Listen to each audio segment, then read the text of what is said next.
The auction gavel cracked against the wooden block with a sound like gunfire. Frank Sullivan flinched, not from the noise, but from the words that followed. "Going once for the Garrett homestead," called the auctioneer, a thin man with spectacles perched on a hawkish nose. $200 from Mr. Blackthorn's representative. Do I hear 250? Frank stood at the back of the crowd, a head taller than anyone else. His massive frame, 6'8" of solid muscle, drew stares from the townsfolk gathered on the courthouse steps. He'd been called many things in his 34 years: giant, brute, monster. But today he was something else. Today he was a man with purpose. His hand tightened around the worn leather pouch in his pocket. Inside was every cent he owned in the world. Not enough. Not nearly enough. Going twice. The auctioneer's eyes swept the crowd, lingering momentarily on Frank before continuing. Frank had seen that look before. Curiosity mingled with fear, as if the onlooker couldn't decide whether to approach or flee. 250, came a voice from beside Frank. Moses Kemp, the storekeeper, limped forward on his twisted leg, a relic of Shiloh. I bid 250 for the Garrett place. A murmur rippled through the crowd. Someone was challenging Cornelius Blackthorn, the richest man in 3 counties. 250, the auctioneer repeated, surprise evident in his voice. Do I hear 300? Jake Mercer, Blackthorn's man, stepped forward with a sneer. 300. Moses glanced back at Frank, desperation in his eyes. They both knew the storekeeper couldn't go higher. Frank had never been a gambling man. 10 years in the Union Army had taught him that luck was fickle and fate often cruel. But as he looked at the crowd, at the hungry eyes of Blackthorn's men, he thought of a small girl with wheat-colored hair and a wooden horse clutched to her chest. Some things were worth risking everything for. 500, Frank said, his deep voice carrying across the suddenly silent courthouse steps. Every head turned. The giant had spoken. 3 months earlier, Frank Sullivan stood alone on the platform of Copper Ridge Station, watching the eastbound train disappear into the distance like hope itself. The silver pocket watch in his hand, his father's only legacy, showed 3 o'clock. The third day, the final train. Margaret Sinclair wasn't coming. He snapped the watch closed and slipped it back into his vest pocket, his massive hands moving with a delicacy that often surprised people. Those hands could bend horseshoes like paper, yet could carve details fine enough to make a wooden rose appear ready to bloom. She ain't coming, son. Doc Henley settled beside him on the bench, his weathered face creased with sympathy. The old physician was one of the few people in Copperwood who treated Frank like a man rather than a curiosity. I know, Frank replied, his voice barely audible over the distant whistle of the departed train. He'd known yesterday, if he was honest with himself, known the moment the second train arrived empty of any young woman seeking a blacksmith husband. Still, he had returned today, clinging to the possibility that Margaret had simply been delayed, that her letters, those beautiful, hope-filled pages, had been sincere. What will you do now? Doc asked. A fair question. Frank had returned to Copper Ridge with purpose, to claim his father's abandoned smithy and forge a life with the woman who'd promised to see beyond his intimidating size. Now half of that purpose had evaporated like morning mist. I still have the forge, Frank said finally. Doc nodded, understanding the unspoken weight of Frank's words. A man needed more than work to make a life, but work was a place to start. They walked in silence down Main Street, Frank's shadow stretching long across the rutted dirt road. Copper Ridge had changed little in the decades since he'd left to join the Union Army. The same false-fronted buildings leaned against one another, though perhaps with a bit more age showing in their peeling paint. The same mountains loomed in the distance, their snow-capped peaks indifferent to human struggles below. General Store's got some new stock, Doc said, nodding toward Moses Kemp's establishment. Might be worth checking if he's got forge supplies. Frank recognized the attempt to distract him, but appreciated it nonetheless. I'll do that. Moses Kemp was arranging canned goods when Frank ducked through the doorway. The storekeeper looked up, recognition flashing across his face. Well, I'll be damned, Moses said, extending his hand. Frank Sullivan, heard you were back. They'd been boys together before the war changed everything. Moses had fought for the Union too, returned with a permanently twisted leg and a purple heart. Unlike Frank, he had found a place in Copper Ridge, built a business, married a local girl, created a life. "How's business?" Frank asked after they'd exchanged the requisite pleasantries. "Surviving," Moses replied with a shrug. "Town's been struggling since the silver played out. New railroad's bringing some life back, though. Blackthorn's investing heavily, bought the old mining company, hiring men to clear land for development." Frank nodded, only half listening as he examined a shelf of tools. The name Blackthorn meant nothing to him yet. "Heard about your mail-order bride," Moses said, his voice careful. "Sorry, she didn't show." News traveled fast in small towns. Frank kept his eyes on the tools, unwilling to let Moses see the hurt that still felt raw. "These hammers decent quality?" Moses accepted the change of subject. "Good German steel. Not as good as what you could make, I'd wager." Frank allowed a small smile. "Few are."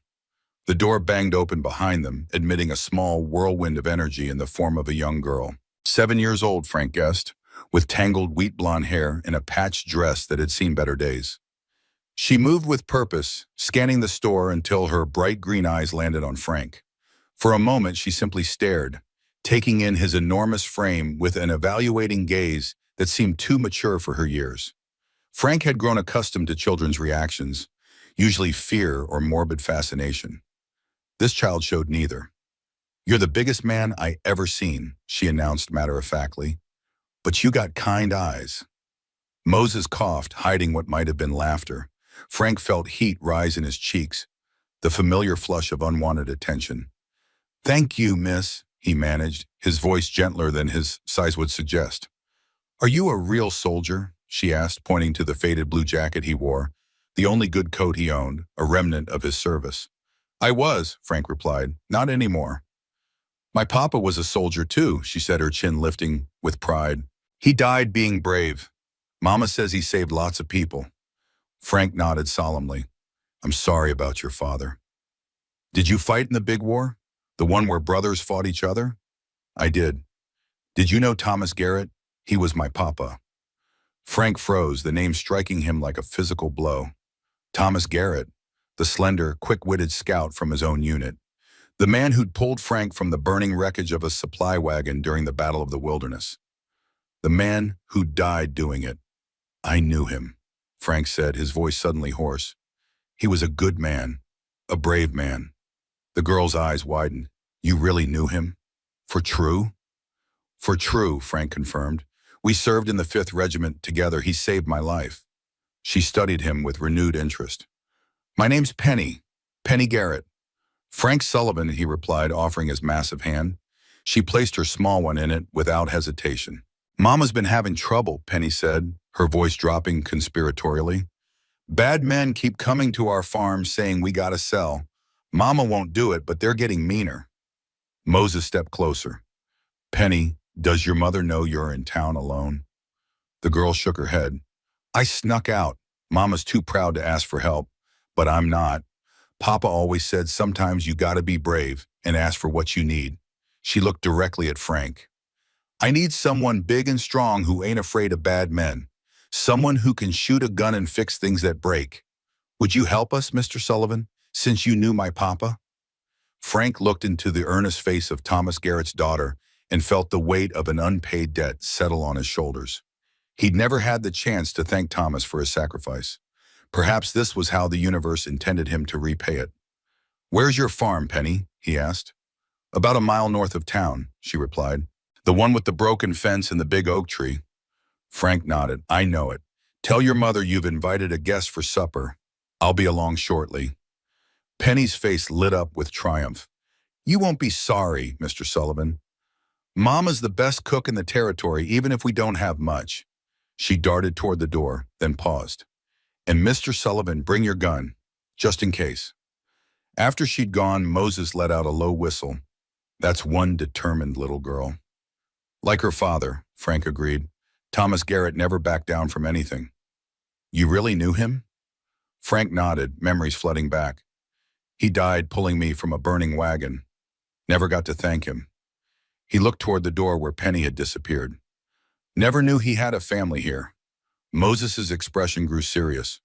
Belle Garrett's been struggling since Thomas died, too proud to accept help, working herself to exhaustion to keep that farm going. He hesitated. Blackthorn's men had been pressing her hard to sell, lands valuable now, with the railroad coming through. Blackthorn, Frank repeated. You mentioned him earlier. Cornelius Blackthorn came here after the war, bought up the old mining company when silver prices fell. Clever businessman, always thinking ahead. Now he's buying every piece of land along the planned railroad route. Some say he's not particular about how he convinces people to sell. Frank considered this information. And he wants the Garrett place?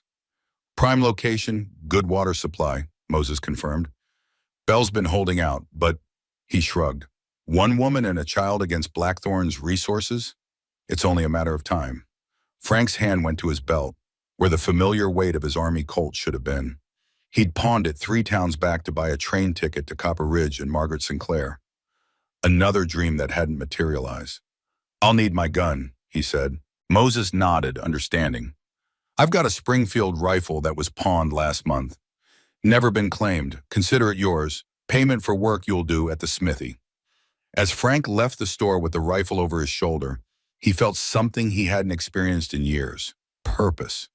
Margaret Sinclair had abandoned him, but perhaps there was another reason he'd been drawn back to Copper Ridge. A debt to repay. A promise to keep. He turned north toward the Garrett farm and whatever waited there. Belle Garrett was hanging laundry when she spotted the enormous figure approaching her farm.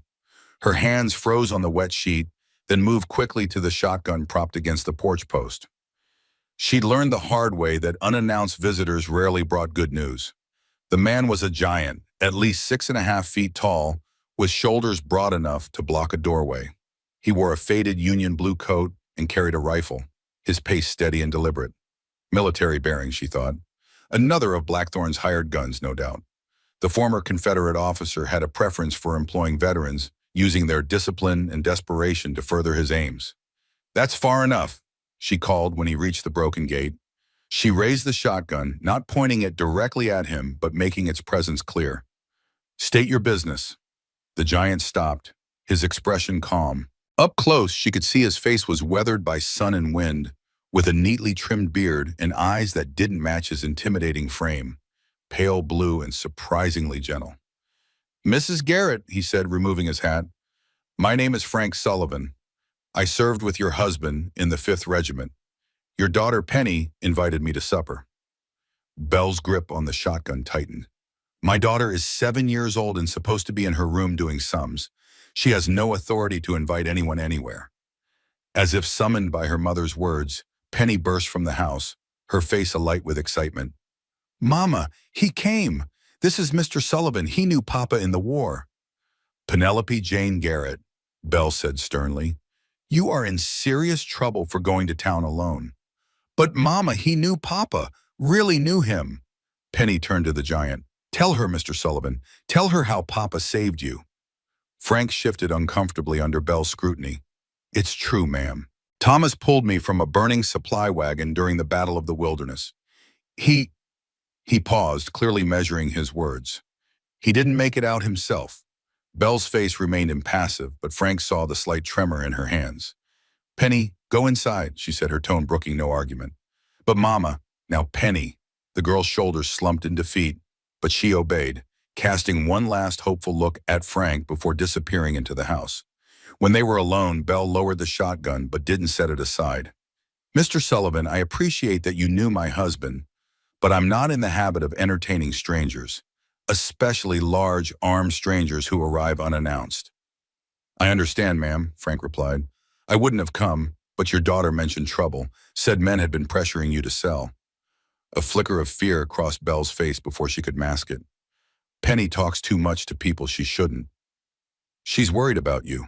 Said these men were getting meaner. Belle's jaw tightened. I can handle my own problems, Mr. Sullivan. Frank nodded, unsurprised by her resistance. I'm sure you can, Mrs. Garrett, but Thomas saved my life. I owe him a debt I can never repay. He met her gaze directly. But I can try, by helping his family. We don't need charity. It's not charity. It's repaying a debt of honor. Belle studied him, weighing his words. Frank stood patiently, allowing her scrutiny. He understood her caution. A widow alone with a young daughter couldn't be too careful, especially with powerful interests pressuring her. "What exactly are you offering, Mr. Sullivan, Spawn house?" she asked finally.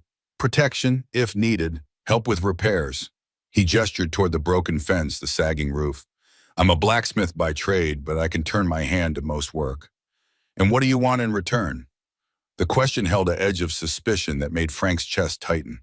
How many men had approached this woman with hidden agendas? "A place to stay while I rebuild my father's smithy in town," he said simply. "The barn would do fine, and perhaps an occasional meal." Belle's eyebrows rose. "That's all?" "That's all." She seemed unconvinced.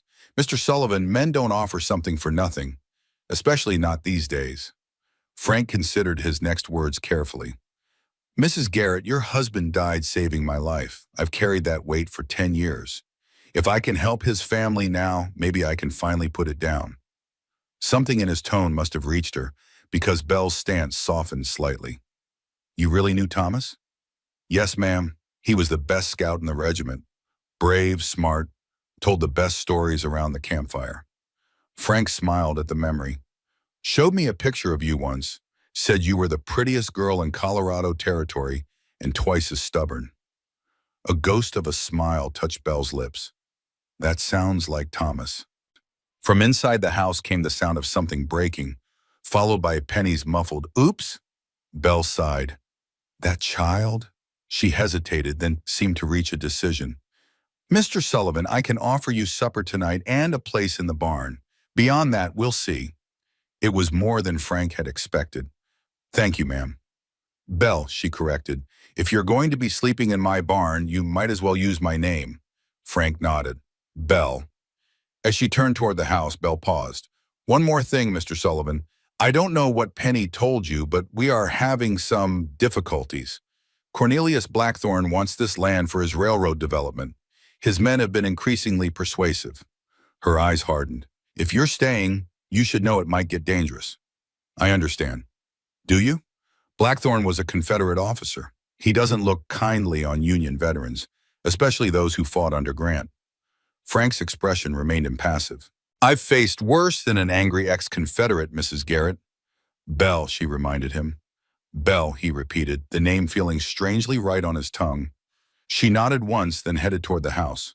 Frank watched her go, noting the proud set of her shoulders despite the evident weariness in her step. Thomas Garrett had married a remarkable woman. Frank had just set his rifle against the porch rail when a shot cracked through the evening air. He instinctively dropped to a crouch, years of battlefield experience taking over. Another shot followed, splintering wood from the post near his head. "Get down," he shouted, diving toward Belle as she emerged from the doorway. His massive body covered hers as they crashed to the porch floor, another bullet whistling overhead. Inside, Penny screamed. "Stay inside," Belle called, her voice steady despite the danger.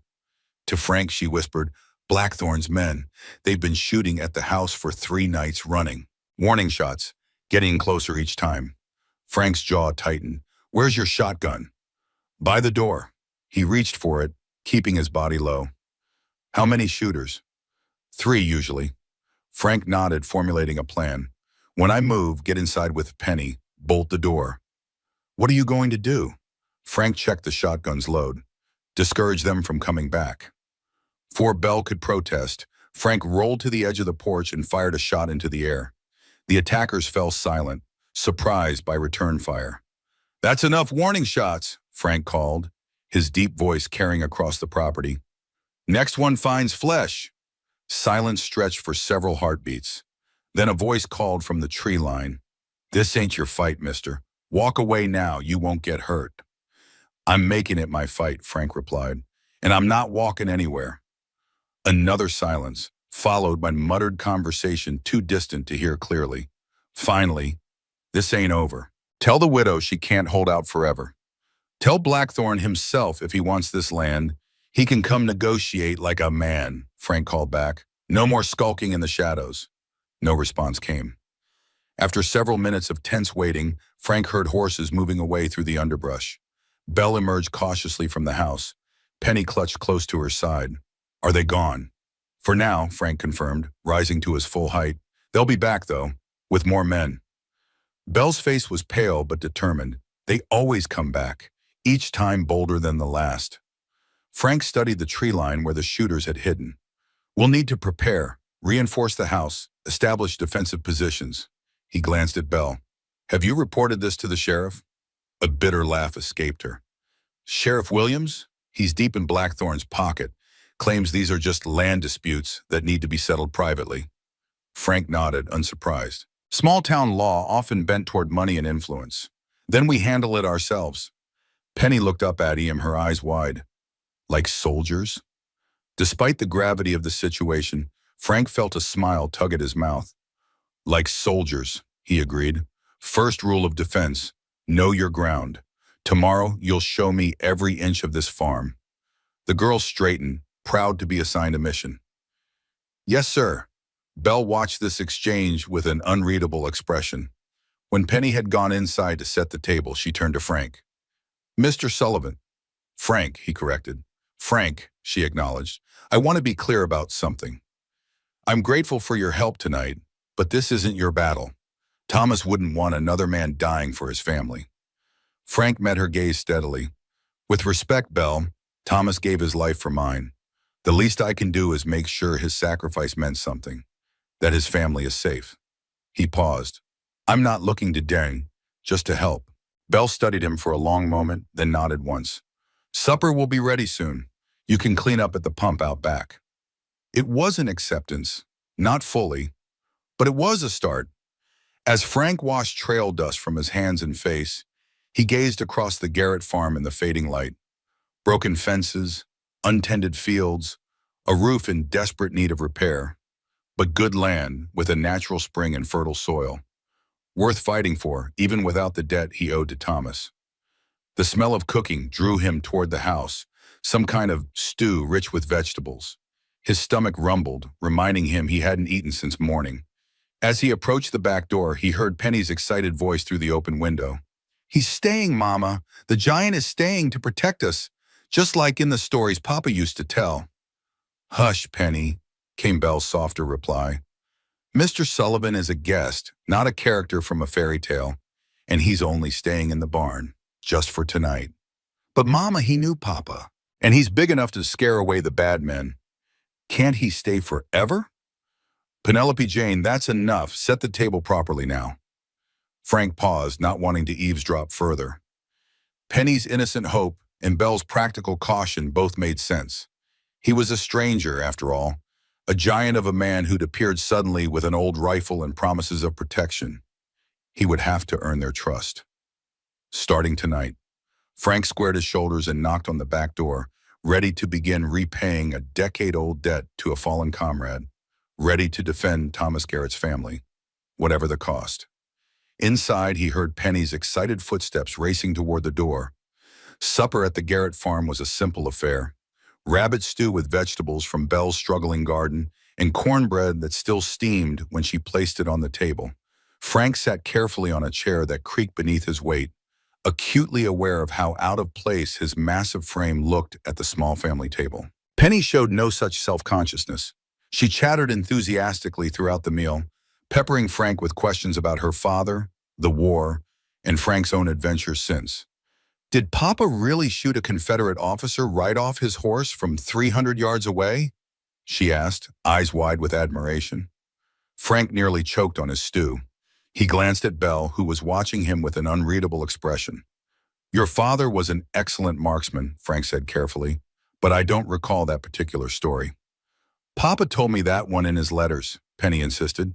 Said it was the best shot he ever made. Belle sighed. Penny, I've told you before. Your father sometimes embellished his stories in his letters. He wanted to impress you. What's embellished? It means he made them more exciting than they really were, Belle explained gently. Disappointment clouded Penny's face. Frank cleared his throat. Your father didn't need to embellish to be impressive, he said. He once tracked a Confederate scout for 3 days through swampland, moving so quietly the birds didn't even stop singing. Saved our entire regiment from an ambush. Penny's eyes lit up again. Really? Really, Frank confirmed. That's the thing about true heroes, Penny. The real stories are impressive enough without exaggeration. Belle caught his eye across the table, and Frank saw gratitude in her gaze. He understood her dilemma, wanting to preserve Thomas's heroic image for their daughter while not raising her on falsehoods. After supper, while Belle cleared the table, Penny disappeared into her room and returned clutching something to her chest. She approached Frank with an unusual solemnity. "This is what Papa sent me from the war," she said, holding out a crudely carved wooden soldier. "He made it himself, said it was to protect me while he was gone." Frank accepted the toy with appropriate reverence. The carving was rough but had been made with obvious care. A Union soldier standing at attention, his features simplified but recognizable as those of Thomas Garrett. "It's very fine work," Frank said, handing it back carefully. "Could you make something like this?" Penny asked. "Papa said you were good with your hands." Frank blinked in surprise. "He mentioned me in his letters?" Penny nodded. "He called you the giant with the gentle hands. Said you could bend horseshoes but also fix the tiniest parts of a pocket watch."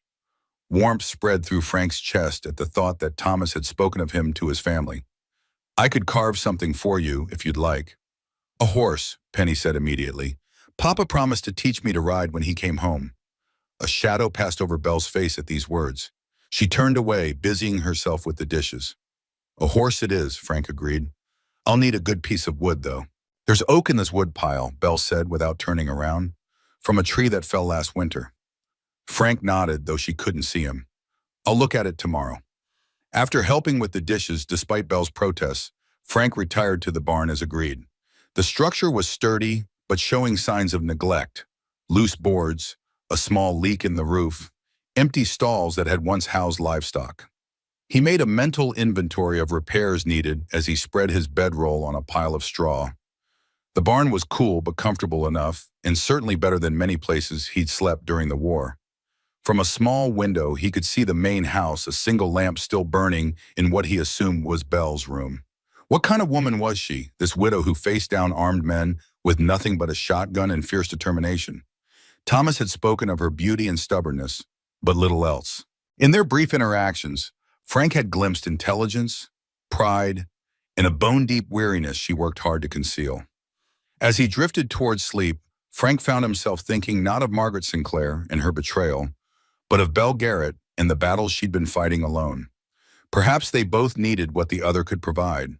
She needed protection and practical help, while he needed purpose and the chance to repay a debt that had haunted him for a decade. It seemed a fair exchange for however long it lasted.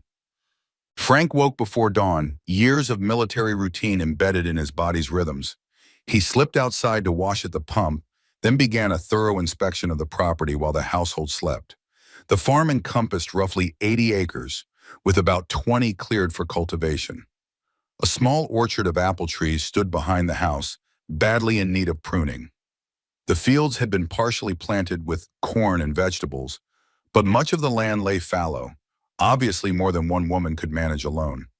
A natural spring fed a small stream that bisected the property, a valuable water source that undoubtedly added to the land's appeal for Blackthorn's railroad plans. The northern boundary backed against a steep, wooded hillside, providing natural protection on one side. The property's vulnerabilities were clear to Frank's military-trained eye. The broken fences offered no barrier to intruders. The house, while solidly built, had too many windows and doors to defend easily. The open field between the house and the main road provided no cover for defenders, but plenty of approach options for attackers. Frank was contemplating defensive improvements when Belle emerged from the house, a shawl pulled tight around her shoulders against the morning chill. "You're up early," she observed, joining him near the broken fence line. "Old habits," Frank replied. "Thought I'd get a better look at what needs fixing." "And what's your assessment?" "Everything," Frank said honestly. A surprised laugh escaped her, the first he'd heard, transforming her face and giving him a glimpse of the young woman she'd been before hardship had etched worry lines around her eyes. "Well, at least you're honest," she said. "Most men would try to be more encouraging. Would you prefer encouragement or truth?" Belle considered this. "Truth, I suppose. I've had my fill of pretty lies." Something in her tone suggested she wasn't just talking about the farm's condition. Frank nodded toward the broken fence. "I'll start there. Good fences make for fewer unwelcome visitors." Bell followed his gaze. We had cattle once, 10 head, had to sell them after Thomas died. Couldn't manage them alone. You've done remarkably well, Frank said, surveying the property. Most women alone wouldn't have kept this much going. Not well enough, apparently. Bitterness tinged her voice. Blackthorn's men make that clear every time they visit. Frank turned to face her directly. Why does Blackthorn want this land so badly? There must be other properties along his planned railroad route. Belle hesitated, as if weighing how much to share. The spring, she said finally. Water for steam engines, and there's something else. She trailed off, looking toward the wooded hillside. What? Thomas found something in the old mine shaft up there before he left for the war. He was excited about it, but wouldn't tell me exactly what it was. Said it would be our insurance if anything happened to him. She shook her head. Whatever it was, he took the secret to his grave. I've searched the hillside a dozen times and found nothing. Frank studied the hill with renewed interest. And Blackthorn knows about this? I don't see how he could, Bell replied. Thomas only mentioned it in his private letters to me. The back door of the house swung open, and Penny bounded out in her nightgown, hair tousled from sleep. Mama, Mr. Sullivan, come quick, there's a man coming. Frank and Bell turned simultaneously toward the main road. A lone rider approached at a leisurely pace, his horse kicking up dust in the morning light. Get inside, Frank told Bell and Penny, reaching for the rifle he'd propped against the fence post. No, Bell countered, her voice firm. This is my land. I'll face whoever comes calling. She turned to her daughter. Penny, inside, now. And the girl hesitated, clearly torn between curiosity and obedience. Now, Penny, Bell repeated, her tone brooking no argument. With a dramatic sigh, Penny retreated to the house, though Frank noticed she positioned herself near a window where she could still observe the proceedings. The rider stopped at the broken gate. He was a thin man with a carefully waxed mustache, dressed in the dandified version of Western attire favored by Eastern transplants, a store-bought cowboy playing at frontier life. His horse, however, was a fine blood bay that had clearly cost a small fortune. Mrs. Garrett, the man called, removing his hat with exaggerated courtesy. Lovely morning, isn't it? State your business, Mr. Mercer, Bell replied coolly. Frank studied the man with new interest. Jake Mercer, one of Blackthorn's men, and likely among last night's shooters. Just a friendly visit, Mercer replied, his gaze shifting to Frank. Though I see you have company, rather large company. This is Mr. Sullivan, Bell said, an old friend of my husband's. Mercer's eyebrows rose slightly. Is that so? Funny. Blackthorn served with your husband too, and he never mentioned any giants in their unit. Frank stepped forward, using his size to full advantage. Thomas Garrett served with the Union 5th Regiment under Grant. If your employer claims otherwise, he's either confused or lying. A flash of anger crossed Mercer's face before he masked it with a smile. No confusion at all, Mr. Sullivan. Colonel Blackthorn had extensive dealings with Union officers during and after the war. Gets details mixed up sometimes. His smile hardened. Speaking of my employer, he sent me with a message for Mrs. Garrett. I'm not interested in more threats, Bell said. Not a threat, ma'am, an offer. Mercer reached into his coat and withdrew an envelope. Colonel Blackthorn is prepared to pay $500 for your property. That's twice what it is worth, considering the condition. Bell didn't move to take the envelope. This land isn't for sale at any price, Mr. Mercer. I've made that clear repeatedly. Mercer's smile didn't waver, but his eyes grew cold. Colonel Blackthorn understands your sentimental attachment, ma'am. That's why he's being so generous. But his patience isn't infinite. Neither is mine, Bell replied evenly.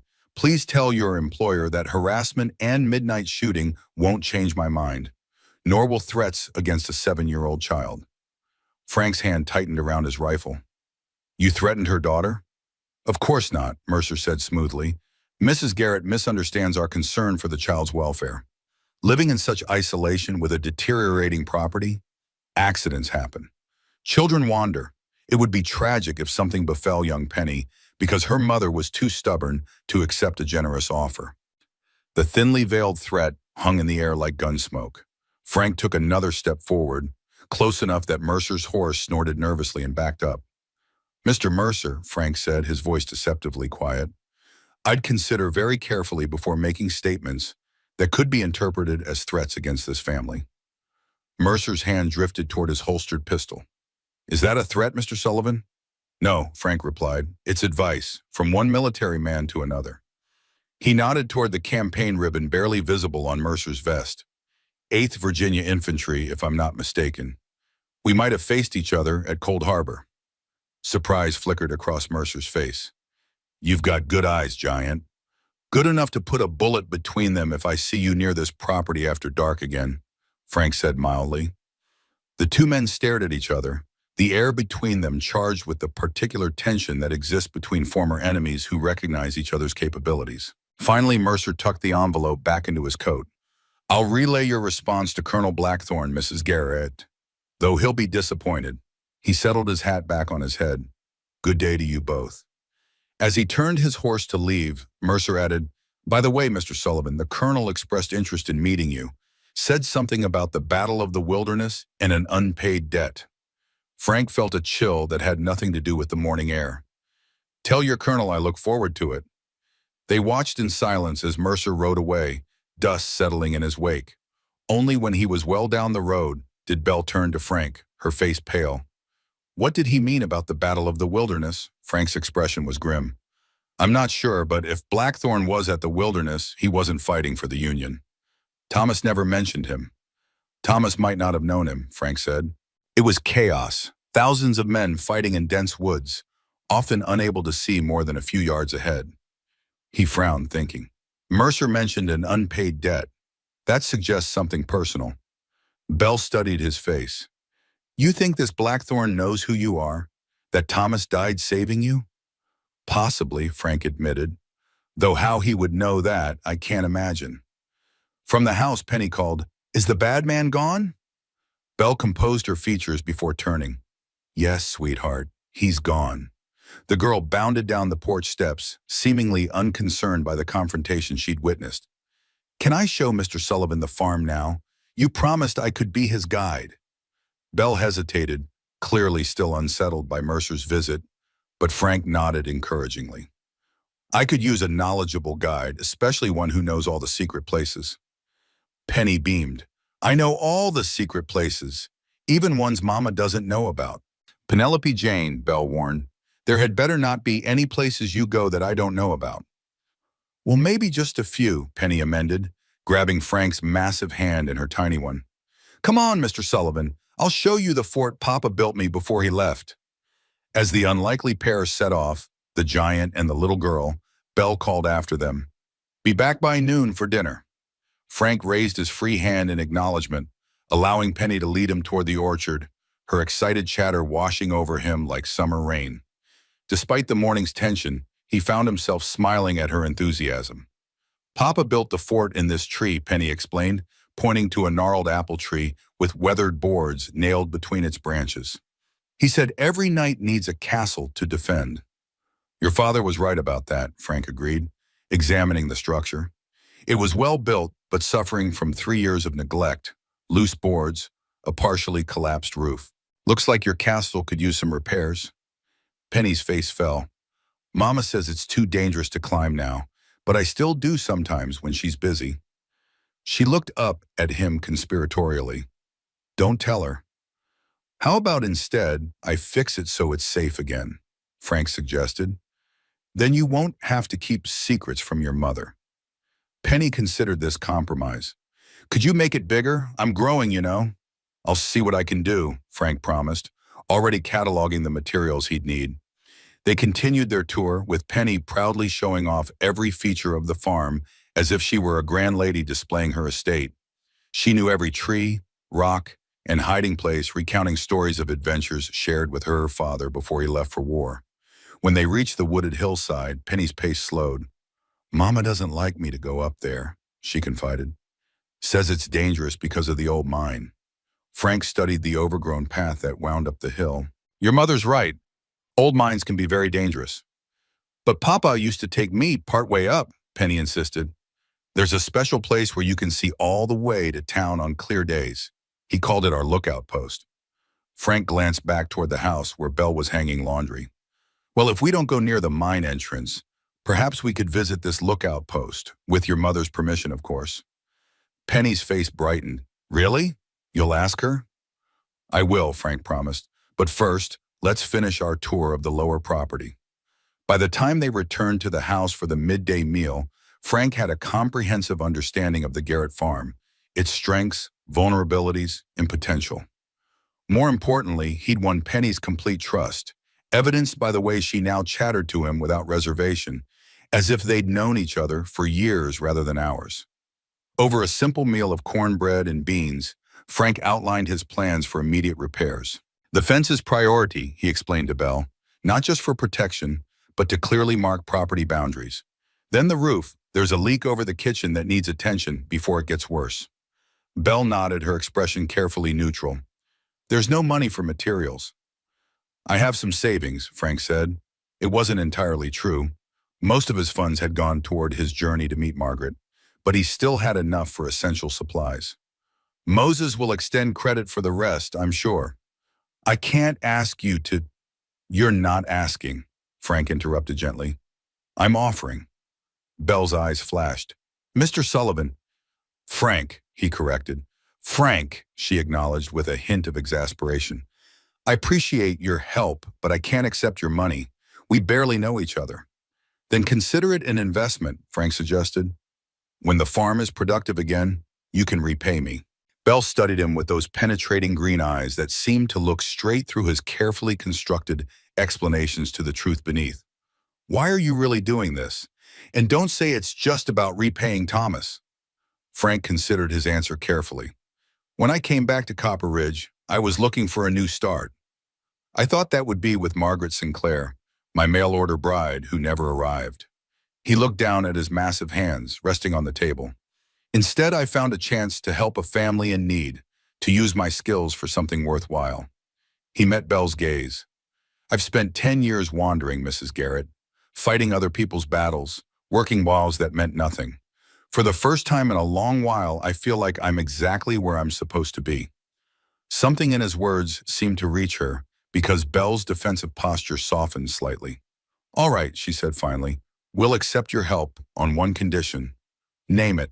You'll keep detailed accounts of every penny spent, and I will repay you in full when I'm able. Frank nodded, recognizing the importance of preserving her pride. Agreed. Penny, who had been unusually quiet during this exchange, piped up. Does this mean Mr. Sullivan is staying? For real staying?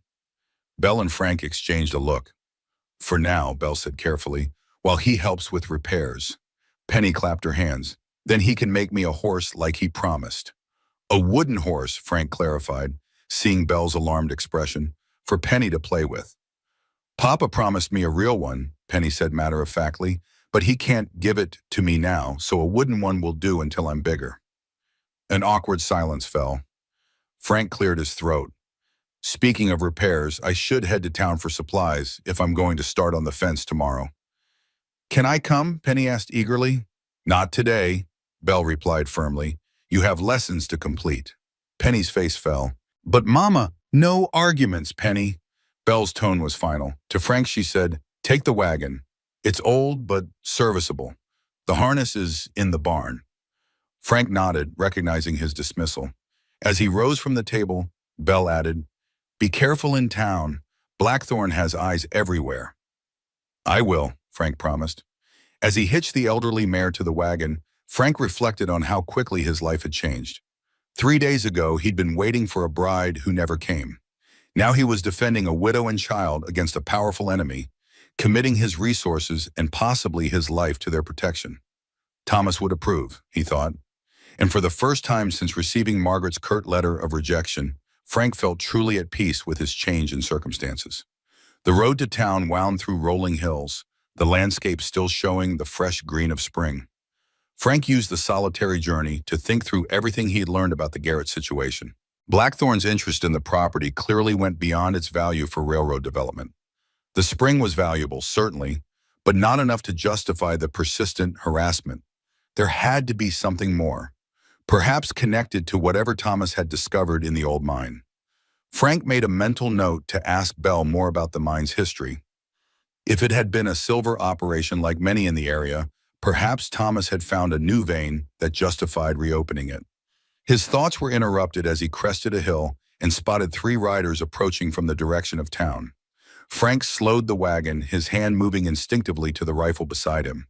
As the riders drew closer, he recognized Jake Mercer in the lead. The other two men were strangers, hard-faced individuals with the unmistakable bearing of hired guns. All three reined in their horses, blocking the narrow road. "Well now," Mercer drawled, "if it isn't the Widow Garrett's new protector. Running errands already, Sullivan?" Frank kept his expression neutral. "Just headed to town for supplies, Mr. Mercer.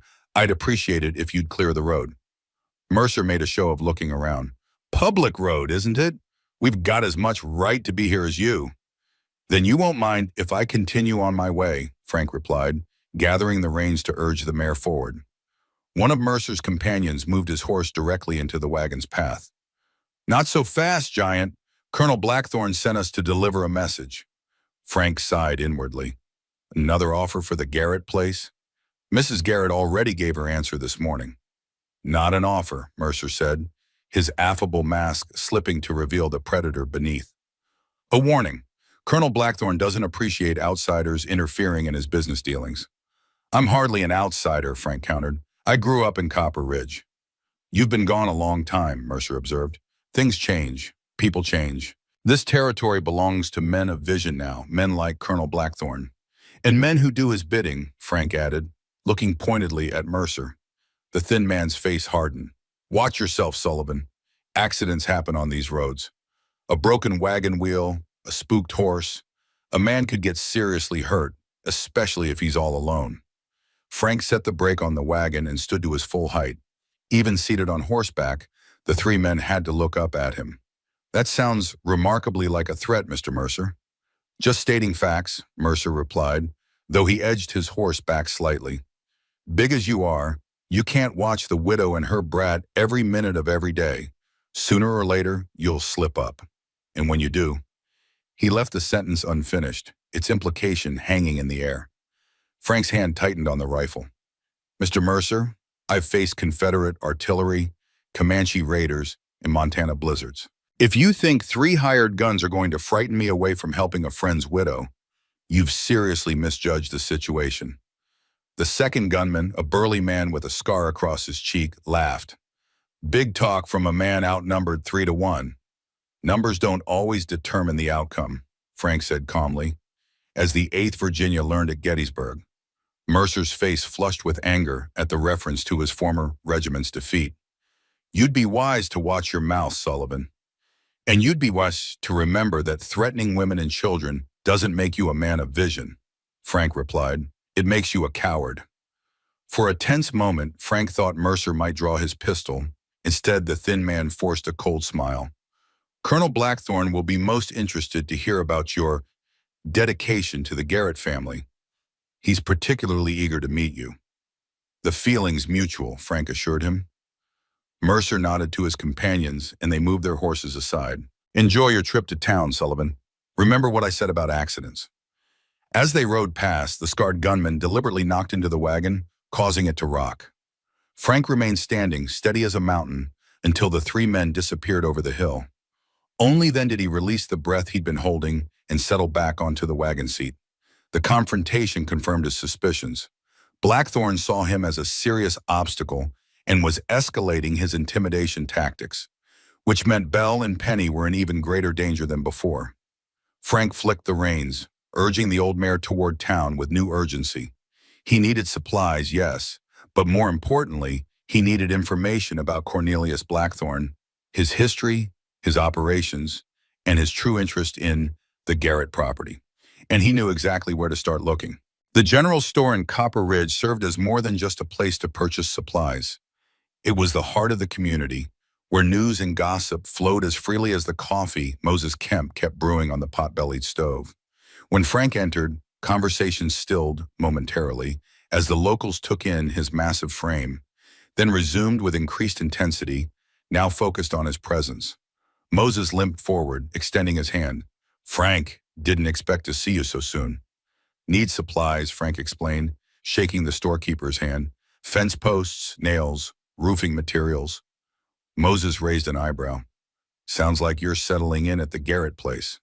Frank nodded, aware of the interested glances from other customers. Just helping with repairs, repaying an old debt to Thomas. Moses seemed to understand Frank's desire for discretion. He lowered his voice. Come to the back room. I've got inventory lists there, and we can speak more freely. Once they were alone among crates of merchandise, Moses's friendly expression turned serious.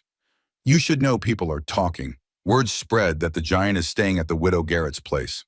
I'm sleeping in her barn, Frank clarified. Doesn't matter, Moses replied. In a town this size, that's practically scandalous. More importantly, Blackthorn knows. I'm aware, Frank said grimly. His men delivered a warning on my way here. Moses cursed under his breath. Jake Mercer and his thugs? Frank nodded. They mentioned Blackthorn wants to meet me. Something about the Battle of the Wilderness and an unpaid debt. Moses's face paled slightly. That's not good, Frank. Blackthorn doesn't forgive or forget, especially when it comes to the war.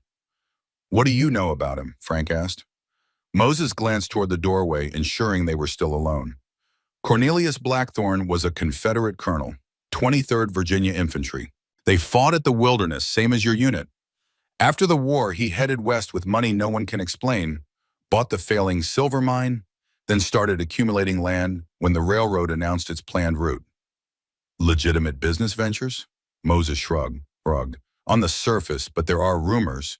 Men who opposed him suffering accidents, property deeds with signatures that don't quite match their supposed authors. Sudden changes in local government positions. And the sheriff? Williams? Moses shook his head. Decent man once, but he owes Blackthorn money. Gambling debts. Now he looks the other way when Blackthorn's men break the law. Frank absorbed this information, thinking of Bell and Penny alone at the farm. What about the old mine on the Garrett property? Bell mentioned Thomas found something there before the war. Silver played out years ago, Moses said. But there were always rumors about the northern tunnel. Some said it went deeper into the mountain than the original miners admitted. Thomas was interested in it, used to ask questions about the mine's history whenever old-timers came through the store. But you don't know what he found? No, Moses admitted. Though whatever it was, he was excited enough to file additional property claims extending his northern boundary before he left for the war. Those documents should be at the county recorder's office in Silver Creek. Frank nodded thoughtfully. Bell mentioned a spring on the property, valuable for the railroad. Essential, Moses confirmed. Steam engines need water. The Garrett Spring is the most reliable water source for miles in that direction. Blackthorn needs it if he wants to build a station where he's planning. Their conversation was interrupted by the store's front door banging open. A young woman rushed in, her school teacher's dress dusty from the road. Kemp, she called. Is Dr. Henley here? It's urgent. Moses limped quickly back into the main room. Sarah, what's wrong? Sarah Williams, the sheriff's daughter, Frank realized, caught sight of him, and her eyes widened momentarily before she composed herself. Mr. Sullivan, I'd heard you were back. She turned back to Moses. There's been an accident at the school. Tommy Jenkins fell from the roof. Dr. Henley wasn't at his office. He's making rounds at the Hamilton farm today, Moses replied. I can send someone. I'll go, Frank volunteered. I can ride faster than most. Sarah hesitated, clearly surprised by his offer. It's 5 miles to the Hamilton place. I've ridden farther for less important reasons, Frank assured her. Where's the school? End of Pine Street, Sarah said. But Mr. Sullivan, perhaps you should know. Whatever warning she intended was cut short by another customer entering the store. Sarah glanced nervously at the newcomer, then back at Frank. Thank you, she said simply. Please hurry. Frank nodded to Moses. I'll return for those supplies later. Take my horse out back, Moses offered. He's faster than that old mare you drove in on. Outside, Frank mounted Moses's sturdy bay gelding and set off at a gallop toward the Hamilton farm. As he rode, he considered Sarah Williams's unfinished warning. There was something she'd wanted to tell him, something she couldn't say in front of others. The countryside flew by as he pushed the horse to its limits, covering the 5 miles to the Hamilton place in record time. He found Doc Henley just finishing his examination of a newborn calf. Frank Sullivan, the old doctor said, not bothering to hide his surprise. Twice in 2 days. To what do I owe the pleasure? Accident at the school, Frank explained, still mounted. Boy named Tommy Jenkins fell from the roof. Miss Williams sent me to fetch you. Doc's expression turned grave. James Hamilton, loan me your wagon and team, he called to the farmer. Medical emergency. While the farmer hitched his horses, Doc pulled Frank aside. How bad did it look? I didn't see the boy, Frank admitted. Miss Williams came to the store looking for you. Doc frowned. Sarah Williams, you say? Sheriff's daughter? Frank nodded. That's strange, Doc mused. She doesn't teach at the school. She tutors privately since Blackthorne had her removed from her teaching position. A chill of understanding ran down Frank's spine. It's a ruse, he said. She needed to speak with me without being overheard. Doc Henley's eyes widened. You think it's about Belle Garrett? I need to get back to town, Frank said urgently, and then to the farm. I'll come with you, Doc decided. If there's trouble brewing, you might need a neutral party. Even Blackthorne won't move openly against a doctor. They rode back to town at a punishing pace, Doc Henley's medical bag bouncing against the wagon seat as they drove the team hard. They found Sarah Williams waiting anxiously outside the general store. Mr. Sullivan, thank goodness, as she said, relief evident in her voice. There's no accident. I had to get you alone. She glanced nervously up and down the street. Is there somewhere we can talk privately? Doc Henley nodded toward his office across the street. No patients scheduled this afternoon. Once inside the doctor's modest surgery, Sarah's composure cracked. It's the Garrett farm, she said, confirming Frank's fears. Blackthorne's men, at least 6 of them, rode out an hour ago. I overheard them in my father's office. They're planning to burn the widow out. Frank's blood ran cold. Belle and Penny are alone. That's not all, Sarah continued. They were talking about the mine, saying Blackthorne wants whatever's hidden there before the place burns. Frank was already moving toward the door. I need to get back. Wait, Doc said, grabbing his medical bag. I'm coming with you. Sarah, find Moses. Tell him what's happening. My father won't help, Sarah said, anguish clear in her voice. Blackthorne has too much hold over him. But there are men in town who still respect the law, even if the sheriff doesn't. Tell them to follow as soon as they can, Frank said, but don't wait for them.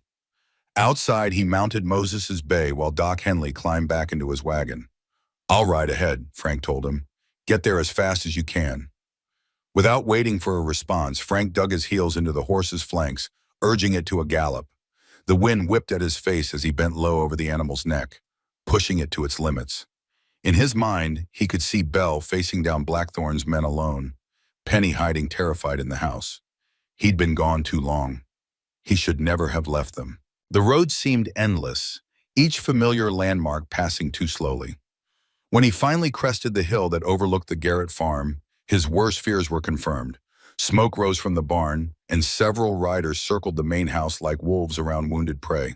Frank urged the exhausted horse down the slope, drawing his rifle from its scabbard. He was still too far away to shoot accurately, but close enough to see Belle on the porch, shotgun in hand, keeping the mounted men at bay.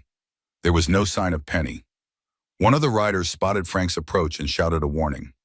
Jake Mercer, recognizable even at this distance, wheeled his horse toward Frank, drawing his pistol. Frank raised his rifle and fired a warning shot purposely high. Mercer's horse reared, nearly unseating him. The distraction gave Frank precious seconds to close the distance. Sullivan, Mercer shouted when he regained control of his mount. Should have known you'd turn up. Frank fired again, this time aiming just in front of Mercer's horse. The animal shied violently, dumping its rider in the dirt. The other men had turned their attention from Belle to this new threat, giving her the opportunity to duck inside the house. Mercer scrambled to his feet, firing wildly with his pistol. Frank felt a bullet whistle past his ear as he urged Moses's horse to greater speed. He was close enough now to see the fear on the faces of Blackthorne's men as they realized the giant bearing down on them was not going to stop. Frank leaped from the horse while it was still moving, using his momentum to tackle the nearest rider. They crashed to the ground together, the man's breath leaving him in a pained whoosh. Frank was on his feet instantly, using his rifle as a club to knock another man from his saddle. Get off this property, he roared, his voice carrying across the farmyard like thunder. Gunfire erupted from the house. Belle, with her shotgun, providing covering fire. The remaining riders scattered, two heading for the road while another bolted toward the hillside in the old mine entrance. Mercer, still on foot, fired again at Frank, the bullet grazing his upper arm. Frank winced but didn't slow, advancing on the thin man with implacable determination. "It's over, Mercer," he called. "Take your men and go while you still can." "This ain't over by a long shot, giant," Mercer spat, backing toward his fallen horse. "Colonel Blackthorne doesn't lose, especially not to Union scum." Frank raised his rifle. "One more word, and I'll show you exactly what this Union soldier learned in 10 years of fighting." Something in Frank's expression must have convinced Mercer of his sincerity, because the thin man scrambled onto his horse without further comment. He wheeled the animal around, shouting to his remaining men, "Fall back! We'll return with more men." Frank watched them retreat, making sure they were truly leaving before turning his attention to the burning barn. The structure was already half consumed, flames licking hungrily at the dry timber. Nothing could be saved. Bell emerged from the house, shotgun still at the ready. "Frank, you're hit!" He glanced at his arm, where blood stained his sleeve. "Just a graze. Where's Penny?" "Hidden," Bell replied, her face pale but composed. "In the root cellar under the kitchen." "Are they gone?" "For now," Frank confirmed. "But they'll be back, with more men." He looked toward the hillside where one rider had fled. "What was that one doing up by the mine?" Bell's expression tightened. "Looking for whatever Thomas found, I assume. I heard them talking. They tore the house apart before you arrived, searching for something. When they couldn't find it, Mercer said it must be in the mine." "Did they hurt you?" Frank asked, noting a bruise forming on her cheek. Bell touched it unconsciously. "I resisted when they started breaking things. It's nothing." Frank's jaw clenched at the casual dismissal of violence against her. "It's not nothing, Bell." Before she could respond, a small voice called from the house. "Mama, is it safe now?" "Yes, sweetheart," Bell replied, her voice steady despite the chaos around them. "You can come out." Penny emerged cautiously, her eyes widening at the sight of the burning barn. "Our animals!" "The mare is safe," Frank assured her, indicating where Moses's base stood, still breathing hard from the hard ride. "She was with me in town." Penny ran to him, wrapping her arms around his legs. "You came back. I knew you would." The simple faith in her voice made Frank's chest tighten. He placed a gentle hand on her head. "I'll always come back, Penny." The sound of an approaching wagon drew their attention to the road. Doc Henley was arriving, driving his team hard. Behind him came another wagon with Moses Kemp and 3 other men from town, all armed. "Reinforcements," Frank said with grim satisfaction. "Just in time." Bell lowered her shotgun at last. "Thank God." She swayed slightly, the adrenaline that had kept her going now ebbing away. Frank steadied her with his uninjured arm. "It's over for now. You're safe." "But for how long?" she asked, her voice barely above a whisper. "They'll keep coming, Frank. Blackthorne won't stop until he gets what he wants." "Then we need to figure out exactly what that is," Frank replied, "and why it's worth burning people out of their homes." Bell looked up at him, her green eyes filled with a mixture of fear and determination. "Thomas knew. Whatever he found in that mine, it's the key to all of this." Frank nodded. "Then we need to find it before Blackthorne does." Doc Henley's wagon rolled to a stop in the yard, the elderly physician jumping down with surprising agility. "Bell, Frank! Are you hurt?" "Frank's been shot," Bell reported. "Just a graze," Frank protested as Doc hurried toward them, medical bag in hand. "Let me be the judge of that," Doc replied firmly. To Bell he added, "The house?" "Standing," she said. They were more interested in searching than destroying, at least until Frank arrived. Moses and the other men approached, rifles at the ready. "Blackthorne's men?" Moses asked, surveying the burning barn and scattered evidence of the confrontation. Frank nodded. "Led by Mercer, 6 of them all together." "Cowards," one of the other men spat, "attacking a woman and child." "They'll be back," Frank warned, "with more men." Moses's expression hardened.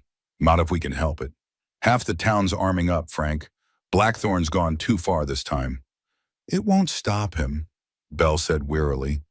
"He has too much power, too much money." "Maybe," Frank acknowledged, "but money and power can't stand against good people willing to fight for what's right." He looked around at the men who had come to help.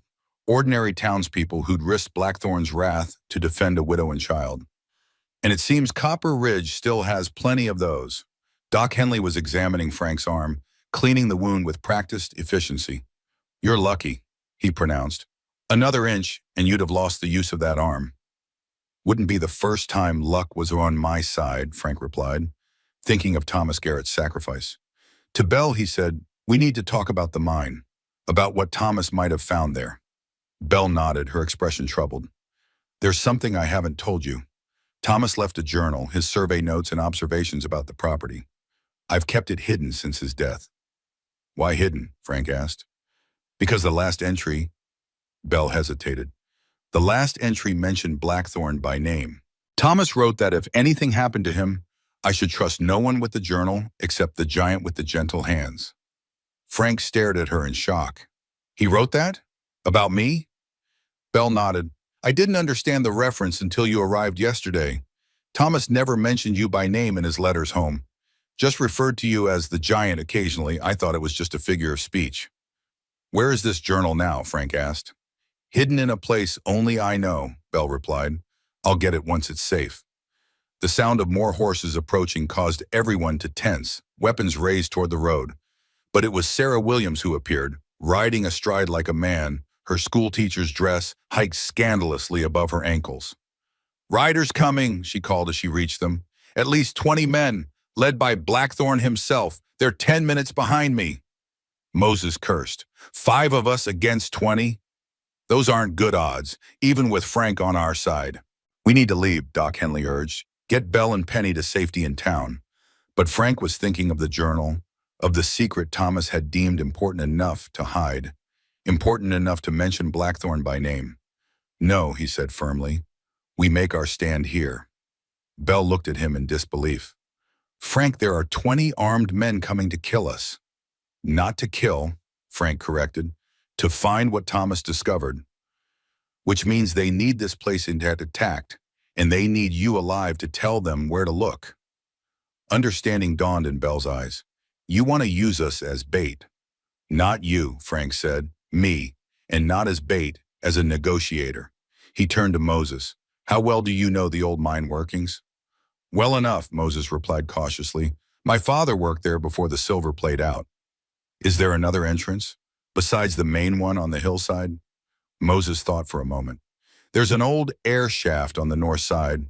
Comes out near the creek. But it's narrow, barely wide enough for a man to squeeze through." Frank nodded, a plan forming. "Perfect. I need you to take Bell, Penny, and the journal through that shaft. Get them to safety." "And what will you be doing?" Bell demanded. "Buying you time," Frank replied. "Blackthorn wants to meet me? Fine. Let's give him what he wants." Bell shook her head vehemently. "No, I won't leave you to face them alone." "You won't be leaving me," Frank assured her. "You'll be protecting Penny and securing the evidence we need to stop Blackthorn permanently." "What evidence?" Doc Henley asked. Frank looked at Bell. "Whatever Thomas found in that mine, whatever he wrote in his journal, it's enough to frighten a powerful man like Blackthorn. That means it's valuable, possibly valuable enough to use as leverage." Bell still seemed unconvinced. "And if Blackthorn simply decides to kill you?" "He won't," Frank said with more confidence than he felt. "Not until he knows what I know. And by then you and Penny will be safe." The sound of distant hoofbeats reinforced the urgency of their situation. Frank turned to the others. "Doc, you should go. Plausible deniability. The rest of you get to the mine shaft. Bell will need help with Penny." "I'm staying," Moses declared. 2 guns are better than 1 for a negotiation." Frank nodded, grateful for the support. "Bell, there's no time to argue. Get the journal and anything else you can't bear to lose. You have 5 minutes." Perhaps recognizing the wisdom in his plan, or simply accepting the inevitable, Bell nodded curtly. "Penny, come with me. Quickly." As they disappeared into the house, Sarah Williams approached Frank. "My father is with them," she said quietly. "He didn't want to come, but Blackthorn insisted. He's—" She struggled to find the words. "He's not a bad man, Mr. Sullivan. Just a weak one." Frank placed a reassuring hand on her shoulder. "Go with Doc, Miss Williams. Your father will make his own choices today." Sarah nodded, tears in her eyes. "Thank you for trying to help them." Not many would stand against Blackthorn. Not many knew Thomas Garrett, Frank replied simply. Belle reemerged from the house with Penny in a small satchel. The girl clutched her wooden soldier and looked around in confusion at the hurried preparations. Are we leaving? She asked Belle. Just for a little while, Belle assured her. An adventure like the ones you have with Storm. But Storm is in the house, Penny protested. I can't leave him. Frank knelt down to her level. Storm will be safe, Penny. I promise, and when this is all over, I'll carve you that horse I promised. Penny studied his face with the serious evaluation that only children can truly master. You promise you won't let the bad men hurt Storm? I promise, Frank said solemnly. Now go with your mother. Be brave like your father. This reference to Thomas seemed to fortify the child. She squared her small shoulders and nodded. I will. Belle approached Frank, her expression unreadable. The journal is in the satchel, along with this. She pressed something into his hand, a folded piece of paper, yellowed with age. Thomas's last letter to me. Read it if... She couldn't finish the sentence. Frank tucked the paper inside his shirt, close to his heart. I'll see you both soon, he promised. Belle hesitated, then did something completely unexpected. She stood on tiptoe and pressed a swift kiss to his cheek. For luck, she whispered, then turned away quickly, taking Penny's hand. Moses led them toward the hillside, following the creek path that would bring them to the hidden mine shaft. Doc Henley and Sarah Williams departed in the opposite direction, heading back toward town. The three remaining men from town positioned themselves around the property, rifles at the ready. Frank stood alone in the farmyard, watching the dust cloud on the road that signaled the approaching riders. His arm throbbed where Mercer's bullet had grazed him, but he ignored the pain. There were more important matters at hand. From his shirt pocket, he withdrew Thomas Garrett's last letter. Whatever secrets it contained might be the key to understanding Blackthorn's obsession with this land. Frank unfolded it carefully, reverent of this final communication between husband and wife. The letter was dated 2 days before the Battle of the Wilderness. Thomas's handwriting was neat but hurried, as if he'd sensed his time was running short. My dearest Belle, it began, if you are reading this, then my fears have been realized, and I have not returned to you and Penny. I'm sorry for leaving you with such burdens, but there are things you must know. Frank's eyes widened as he read on, the full story unfolding in Thomas's own words. The truth about the mine. The discovery that had excited and terrified the young soldier, and most damningly the connection to Cornelius Blackthorn that went far beyond land disputes. By the time he finished reading, the riders were visible on the road, a cloud of dust rising behind them. At their head rode a distinguished figure on a black stallion, silver-haired, erect in the saddle despite his years, with the unmistakable bearing of a career military officer. Colonel Cornelius Blackthorn had arrived at last, and thanks to Thomas Garrett's final letter, Frank now understood exactly why. He folded the letter carefully and returned it to his pocket. Then he checked his rifle, squared his shoulders, and walked to the center of the yard to meet his enemy, the man who had ordered Thomas Garrett's death in the tangled undergrowth of the wilderness, the man who had coveted this land not for its water or its position, but for the secret hidden beneath it, the man who had threatened a widow and child to protect that secret. Frank would not make the same mistake Thomas had made. He would not underestimate Cornelius Blackthorn's ruthlessness, but neither would he back down. For Thomas, for Belle, for Penny, and for all the people of Copper Ridge who deserve better than to live under a tyrant's thumb. As Blackthorn's party approached, Frank stood his ground, a mountain in human form, prepared to face whatever came next. Colonel Cornelius Blackthorn cut an impressive figure as he reined his stallion to a halt 20 paces from Frank. His silver hair and neatly trimmed mustache framed aristocratic features that might have been handsome if not for the cold calculation in his gray eyes. He wore a tailored black suit with a silver watch chain, a businessman's attire, but his straight-back posture and commanding presence betrayed his military background. Mr. Sullivan, Blackthorn called, his voice carrying the refined accent of Virginia's landed gentry. I've been looking forward to making your acquaintance. Frank stood his ground, rifle held loosely but ready. Colonel Blackthorn, I wish I could say the same. A thin smile crossed Blackthorn's face. Direct. I appreciate that in a man.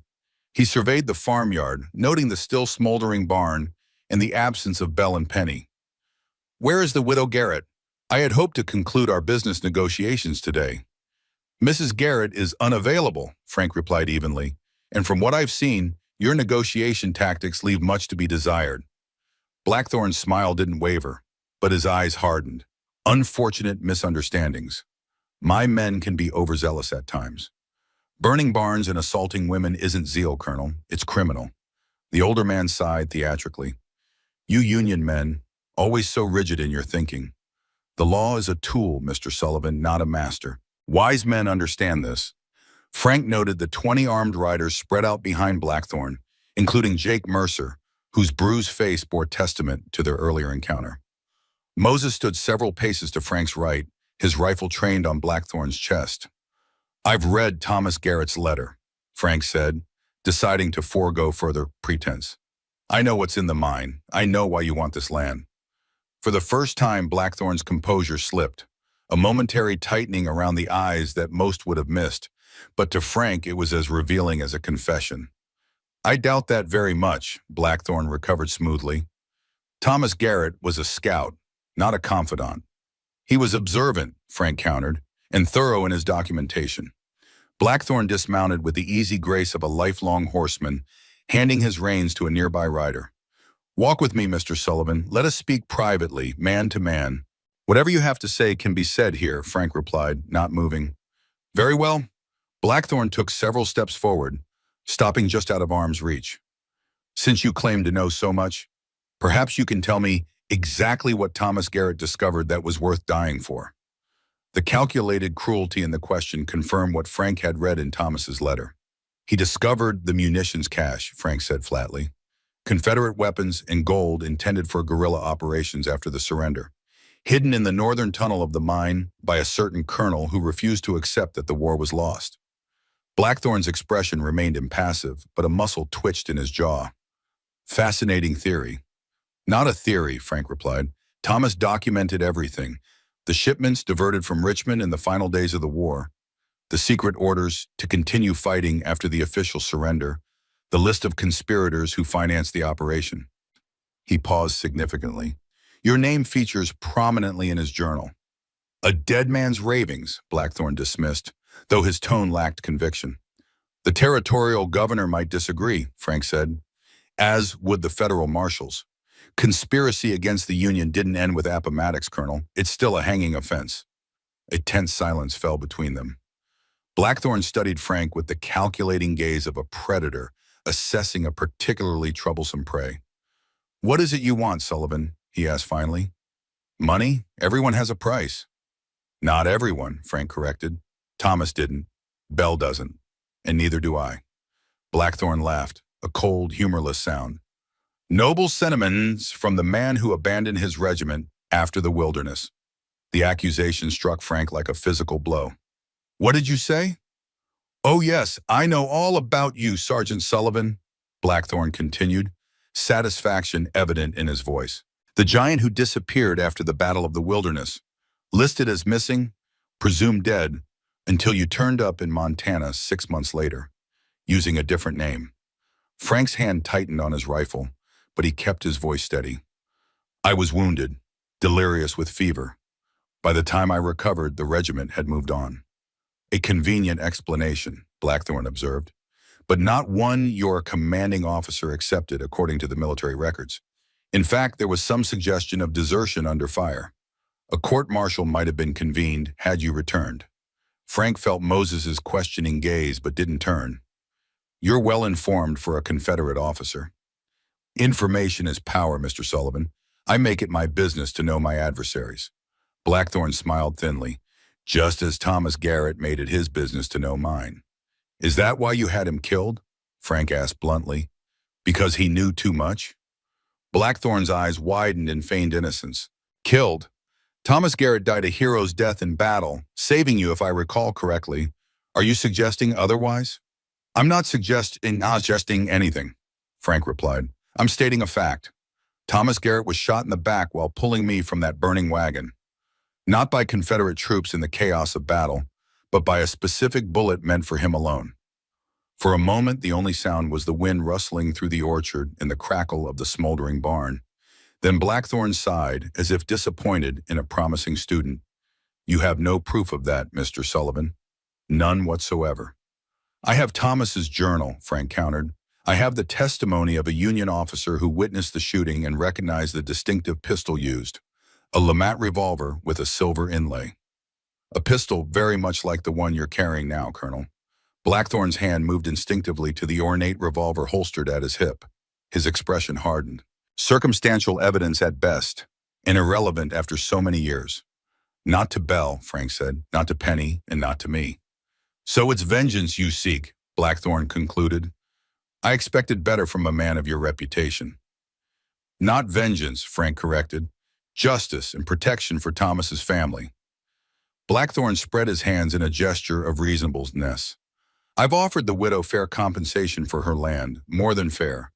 The fact that she refuses out of misplaced sentiment is hardly my fault. And the harassment, the threats, the burning barn, are those her fault too?" "Regrettable business tactics," Blackthorn admitted without a trace of regret, "but necessary when dealing with the unreasonable." His eyes narrowed. "Where is the journal, Sullivan?" "Somewhere safe," Frank replied, "along with Bell and Penny." Blackthorn's calculated facade cracked slightly. "You're bluffing. They haven't left the property. My men would have seen them." "Your men were too busy setting fires and ransacking the house," Frank pointed out. "You should hire more observant thugs, Colonel." Anger flashed in Blackthorn's eyes. "Mercer," he barked, "search the house again, and the root cellar. Find the woman and child." Jake Mercer dismounted, gesturing for two men to follow him. They approached the house cautiously, rifles ready.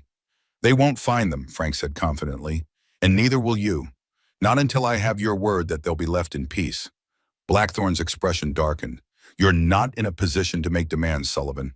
I have 20 armed men at my disposal. You have," he glanced dismissively at Moses, "a crippled storekeeper and a handful of farmers hiding in the trees." "I also have evidence that could see you hanged," Frank reminded him, "or at the very least, stripped of your fortune and influence." For the first time, uncertainty flickered across Blackthorn's aristocratic features. "What exactly do you propose?" "Simple," Frank replied. "You withdraw your claim to the Garrett property, sign a legal document acknowledging Bell's ownership and renouncing any future interest in the land. In return, by intermittent, the journal stays private." "And the munitions cache?" Blackthorn asked, abandoning all pretense. "The gold?" "Will be turned over to the proper authorities," Frank said firmly. "That's non-negotiable." Blackthorn laughed bitterly. "You expect me to simply walk away from a fortune?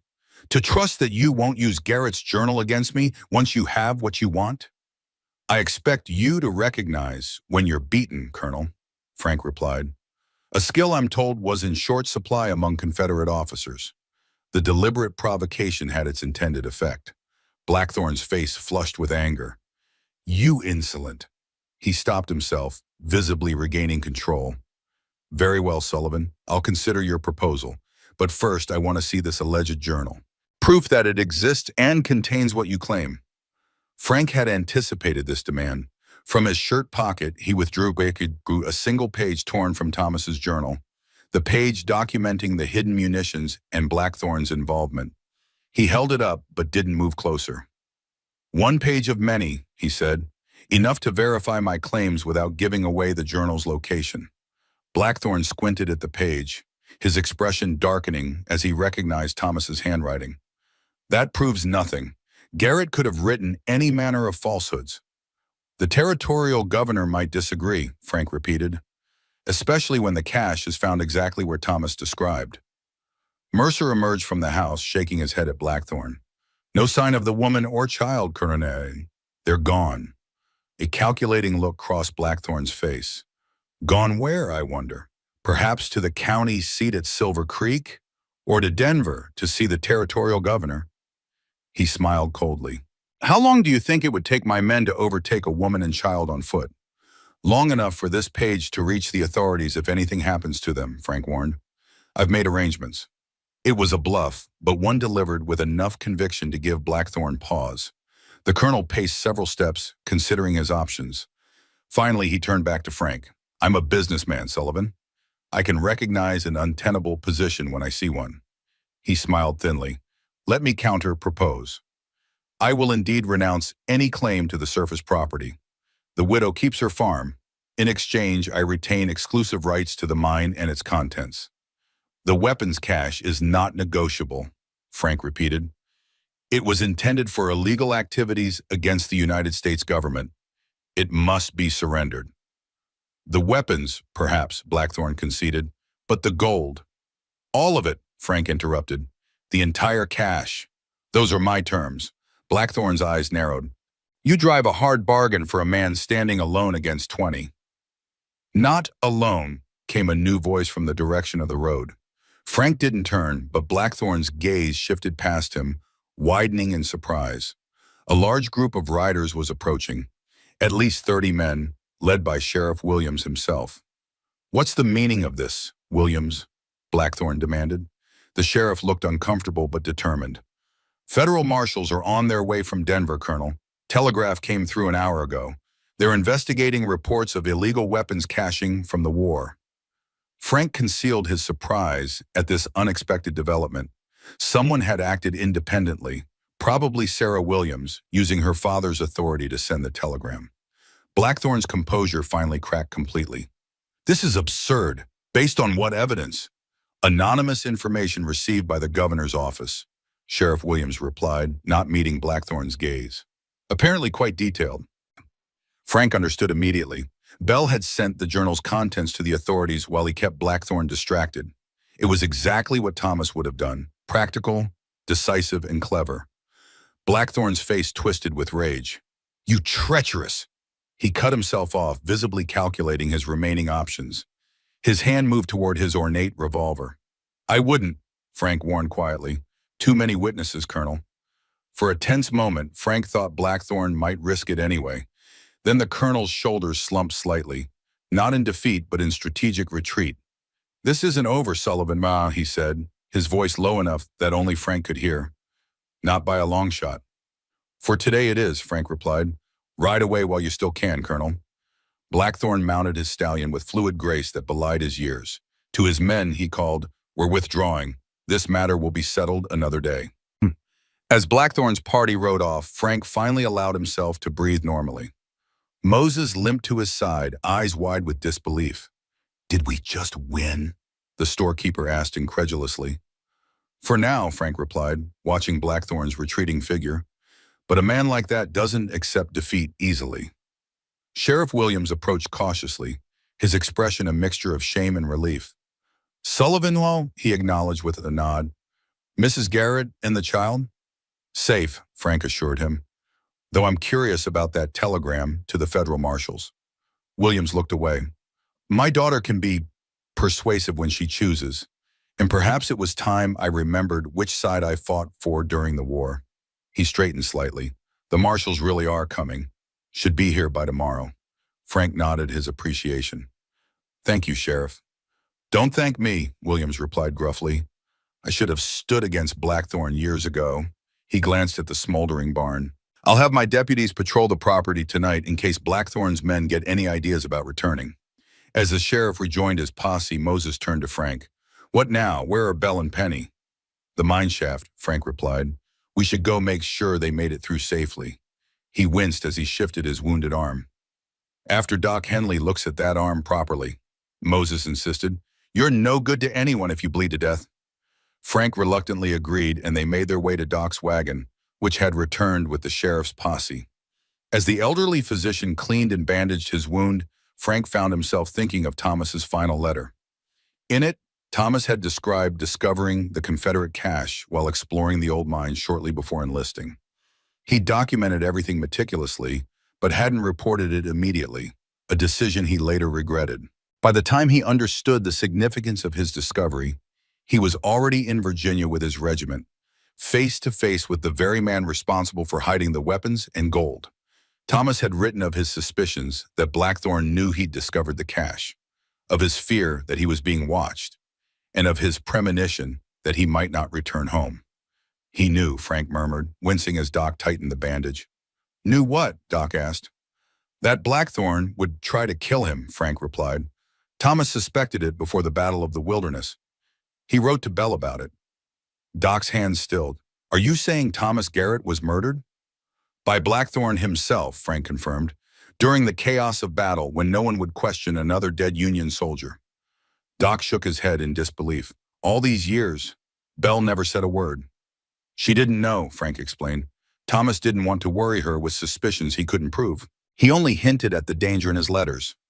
And the journal? Doc asked. Where is it? With Bell, Frank said, along with documentation of the weapon's cache location. Doc finished tying off the bandage. There, he pronounced. Try not to get shot again anytime soon. I'll do my best, Frank promised, rolling down his sleeve. Now let's find Bell and Penny. They set off toward the hillside, following the creek that ran along the northern edge of the property. Frank's arm throbbed with each step, but he pushed the pain aside, focused on reaching Bell and Penny as quickly as possible. The entrance to the air shaft was well hidden, just as Moses had described. A narrow opening partially concealed by undergrowth near where the creek emerged from the hillside. Frank would have missed it entirely if not for Moses's guidance. Bell, Frank called into the opening. Penny, it's Frank and Moses. It's safe now. Silence answered him. Frank exchanged a worried glance with Moses. They should have reached the main tunnel by now, Moses said. Unless something happened in the mine, Frank finished grimly. He shrugged off his coat, wincing as the movement pulled at his wounded arm. I'm going in. You'll never fit through that opening, Moses objected. I'll go. With your leg? Frank countered. No, it has to be me. He studied the narrow shaft entrance. I'll make it work. Before Moses could argue further, Frank lowered himself to the ground and began inching into the opening head first. The shaft was indeed narrow, painfully so for a man of his size, but not impossible. He forced his shoulders through, ignoring the scrape of rock against his bandaged arm. The shaft angled downward, forcing Frank to brace himself against the sides to control his descent. Darkness enveloped him as he moved deeper, the air growing cooler and heavy, with the scent of earth and minerals. After what felt like an eternity of claustrophobic crawling, the shaft widened slightly. Frank could now see a faint light ahead. Lantern light, he realized with relief. Someone was in the main tunnel. Bell, he called, his voice echoing oddly in the confined space. Penny? Frank? Bell's voice answered, tight with worry. Is that you? It's me, he confirmed, pushing forward with renewed urgency. Are you both all right? We're trapped, Bell called back. There was a cave-in. The main entrance is blocked. Frank's heart sank. Are you hurt? No, but Penny's frightened. We can't get back to the entrance. Finally, the air shaft opened into the main tunnel. Frank emerged into a larger space lit by a single lantern that cast long shadows against the rough-hewn walls. Bell and Penny stood huddled together several yards away, their faces pale in the dim light. Penny spotted him first. Frank, she cried, breaking free from her mother to run toward him. You came for us. Frank caught her up in his good arm, holding her close. Of course I did. I promised, didn't I? Bell approached more slowly, relief warring with concern on her face. Your arm, you're hurt. Just a graze, Frank assured her. Doc patched me up. He set Penny down gently. What happened? We heard an explosion, Bell explained. The tunnel collapsed behind us, blocking the main entrance. We were trying to find another way out when we heard your voice. Frank frowned. An explosion? Blackthorn's men must have set charges before they left.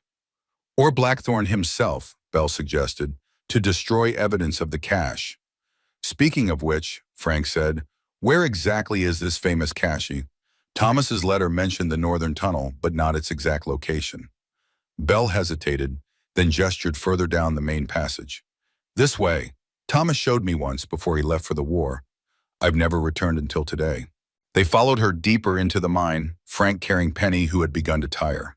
The tunnel showed signs of professional mining operations abandoned years ago. Rotting support beams, rusted rail tracks for ore carts, discarded tools half buried in debris. Bell stopped at what appeared to be a dead end. Here, she said, holding the lantern higher, behind this false wall. Frank examined the seemingly solid rock face. At first glance, it looked like natural stone, but upon closer inspection, He could see it was actually carefully stacked rocks mortared together to resemble the surrounding tunnel walls. Clever, he murmured. You'd never notice unless you knew what to look for. Thomas discovered it by accident, Bell explained. A pickaxe struck the wall and made a hollow sound. He investigated and found this. She pressed against a particular stone, and with a grinding noise, a section of the wall swung inward. Beyond lay a chamber roughly 20 feet square, its contents concealed under canvas tarps gray with dust.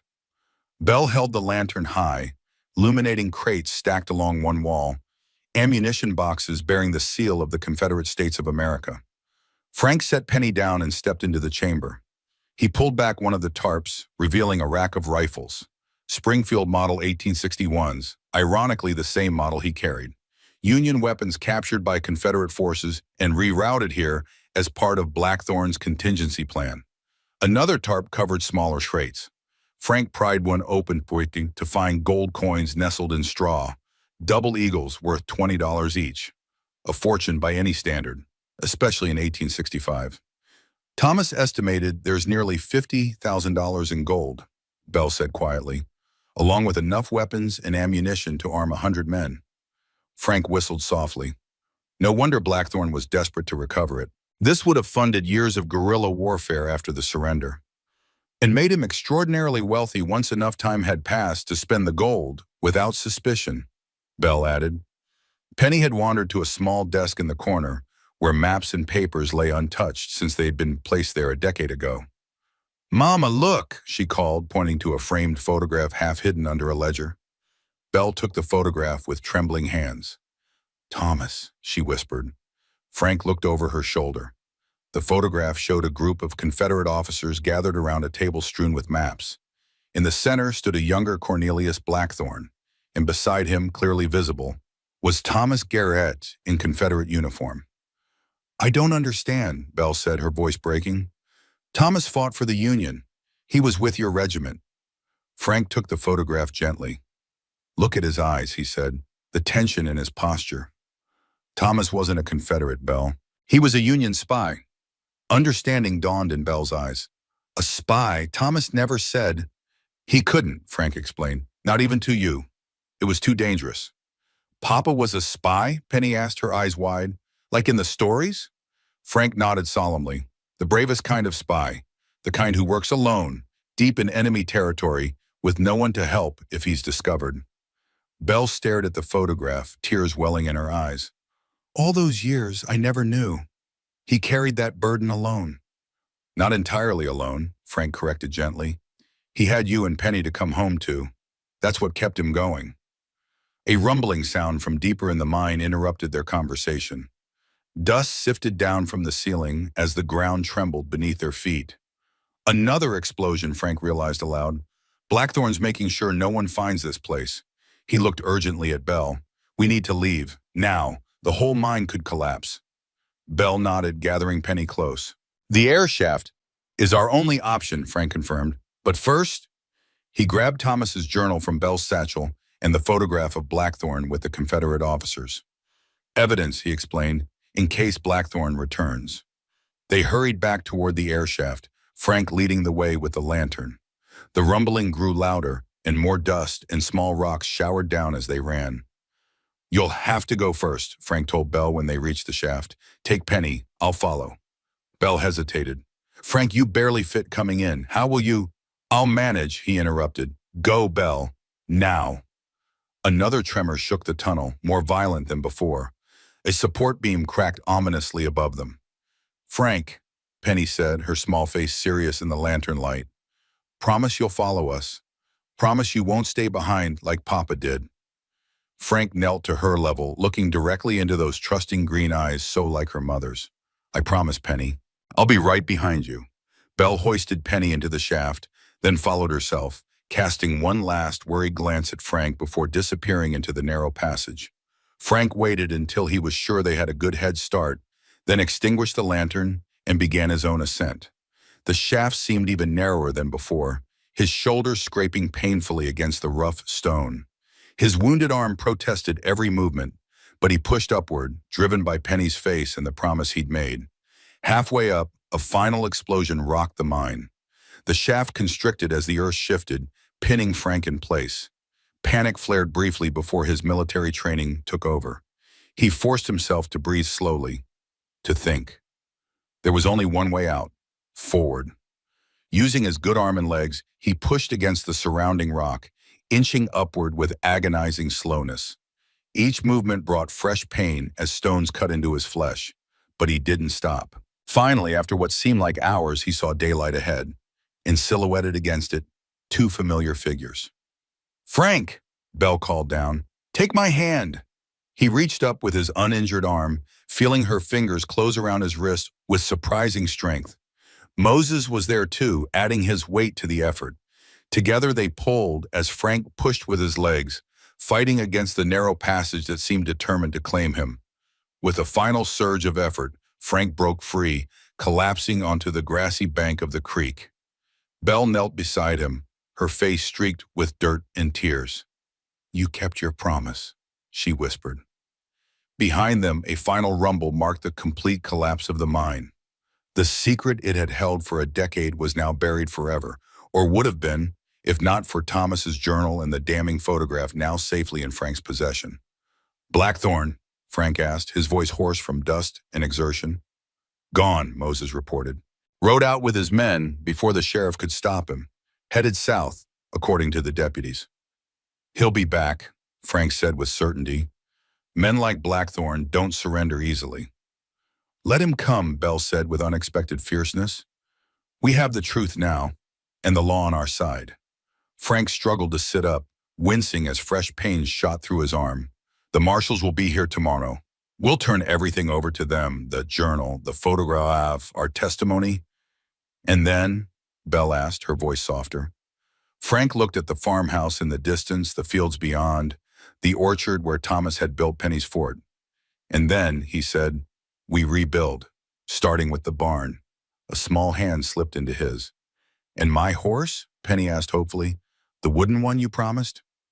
Despite everything, the pain, the danger still looming, the uncertain future, Frank smiled. "Yes, Penny, your horse too."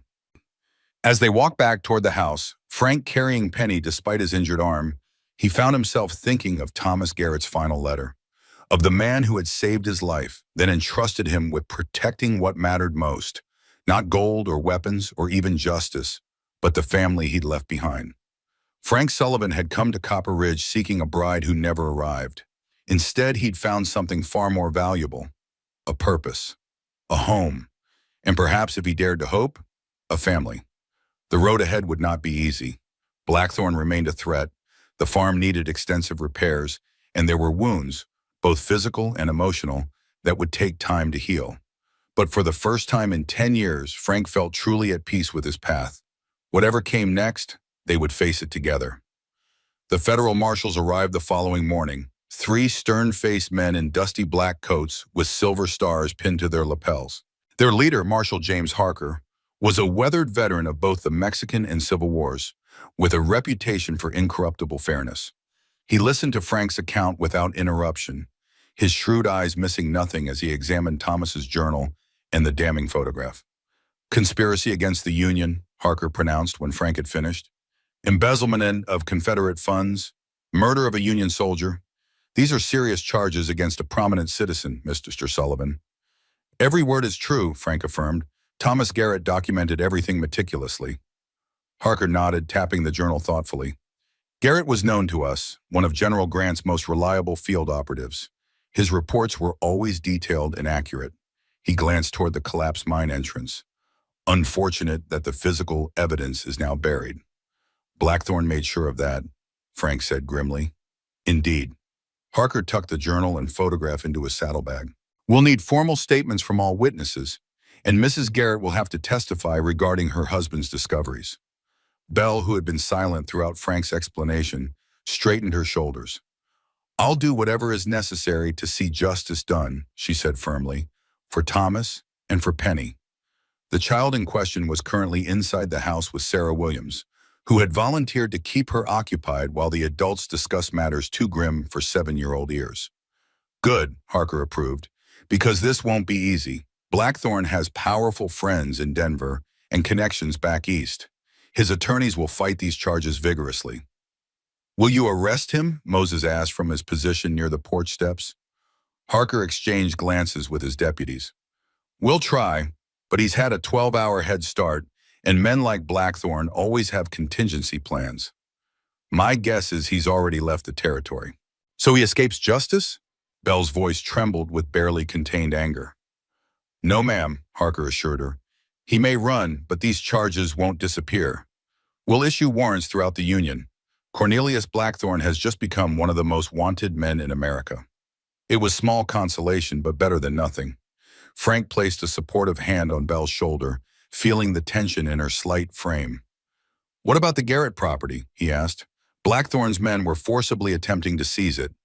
The land remains Mrs. Garrett's by all legal rights, Harker confirmed, though I'd advise filing additional protection documents with the county recorder. Blackthorne's company may try legal maneuvers even with him gone. Frank nodded, making a mental note to accompany Belle to Silver Creek as soon as possible to file those documents. One last thing, Harker said, his gaze settling on Frank. Your own military record came up during our preliminary investigation. There was some question about your actions after the Battle of the Wilderness. Frank stiffened, acutely aware of Belle and Moses listening. I was wounded. By the time I recovered, the regiment had moved on. So you've said, Harker acknowledged, but the official report suggested desertion, a serious charge, especially in time of war. Frank would never desert, Belle interjected firmly. Thomas trusted him absolutely. That should count for something. Harker's weathered face softened slightly. It does, ma'am, as does Mr. Sullivan's assistance in this case. He turned back to Frank. Consider the matter closed, Sullivan. The testimony of Thomas Garrett carries significant weight, even from beyond the grave. Relief washed through Frank, a burden he'd carried for 10 years finally lifted. Thank you, Marshal. After taking formal statements from everyone involved, including Sheriff Williams, the marshals departed with promises to keep them informed of developments in the case. As the dust from their horses settled, Belle turned to Frank, her expression unreadable. You never mentioned desertion charges, she said quietly. Frank met her gaze steadily. Because I didn't desert. I was unconscious for weeks after the Wilderness. Thomas was the only witness who could have confirmed that, and he was gone. I believe you, Belle said simply. Those 3 words, spoken with such quiet certainty, touched Frank more deeply than any elaborate declaration could have. Thank you, he said, his voice rougher than intended. Moses cleared his throat, sensing the moment's intensity. I should head back to town. Supplies won't deliver themselves. We'll need more than we originally planned, Frank said, glancing at the charred remains of the barn. Rebuilding will take considerable materials. Put it on my account, Moses replied with a wave of his hand. Pay when you can. After the storekeeper departed, Frank and Belle stood in silence, surveying the farm. Despite Blackthorne's defeat, the property had suffered significant damage. The barn was a total loss, fences remained broken, and the house itself showed signs of rough treatment during Mercer's search. Where do we even begin? Belle asked, the enormity of the task evident in her voice. One board at a time, Frank replied. The barn first, I think. With winter coming, you'll need shelter for animals and storage for harvest. Belle nodded, then hesitated. Frank, you don't have to stay. You've more than repaid any debt to Thomas. Frank turned to face her directly. Is that what you think I'm doing, repaying a debt? Isn't it? She met his gaze squarely, though uncertainty flickered in her green eyes. It was, Frank admitted, at first, but now. He gestured toward the house where Penny could be seen through the window, laughing at something Sarah had said. Now it's more than that. What is it then? Belle asked softly. Frank struggled to find the right words. He'd never been eloquent, preferring actions to declarations. I came to Copper Ridge looking for Margaret Sinclair, a woman who existed only in letters. Instead, I found you and Penny, real people with real courage and determination. He took a deep breath. I'd like to stay, Belle, not out of obligation, but because for the first time in 10 years, I feel like I've found somewhere I belong. Belle's composure wavered, tears gathering in her eyes. Frank Sullivan, are you asking to court me properly? A smile tugged at Frank's mouth. I believe I am. though I'm not sure there's anything proper about a giant living in a widow's barn while he courts her. A small laugh escaped Belle, bright and unexpected. No, I suppose not. What will people say? They'll talk regardless, Frank pointed out. Small towns always do. True enough, Belle wiped at her eyes. Very well, Mr. Sullivan. You may court me on one condition. Name it. You stop sleeping in the barn. The house has a perfectly good spare room that Thomas used as his study. It's small, but it will be perfect, Frank assured her, his heart lighter than it had been in years. Penny chose that moment to burst from the house, Storm clutched in one hand, excitement radiating from her small face. Mama, Frank, Miss Williams says we can have school lessons right here until the schoolhouse is fixed. And I told her about Storm, and she says you promised to make me a real wooden horse, and she wants to see it when it's done. Frank couldn't help but smile at her enthusiasm. Did she now? Well, I'd better get started on it, hadn't I? Penny nodded emphatically. Yes, today. Penny, Belle admonished gently. Frank has many more important things to do first. The barn, the fences. It's all right, Frank interrupted. I think we could all use something to celebrate. He knelt to Penny's level. How about this? I'll start your horse today and work on it in the evenings. During the day, I'll build the barn and fences. Promise? Penny asked, her expression serious. Promise, Frank confirmed solemnly. As Penny skipped back to the house to share this news with Sarah, Belle shook her head in wonder. She has you wrapped around her little finger already. Like her mother, Frank replied with a smile. A blush colored Belle's cheeks. Hardly. She glanced toward the road. I should go into town with Sarah when she leaves. Pick up some essentials. The house needs restocking after Mercer's men went through it. I'll come with you, Frank offered. No, Belle said firmly. Stay here. Start on Penny's horse. It will keep her occupied and happy. After everything that's happened, she deserves that much. Frank couldn't argue with her logic. Be careful, he said instead. Blackthorn may be gone, but his influence remains. I will, Belle promised. Besides, I need to arrange for help with the harvest. The corn won't wait much longer, and there's only so much one woman can do alone. You're not alone anymore, Frank reminded her. Belle's expression softened. No, I suppose I'm not. The days that followed fell into a rhythm as natural as breathing. Frank rose before dawn each morning, beginning work on the new barn while dew still silvered the grass. Belle prepared breakfast, and they ate together with Penny, planning the day's tasks over coffee and cornbread.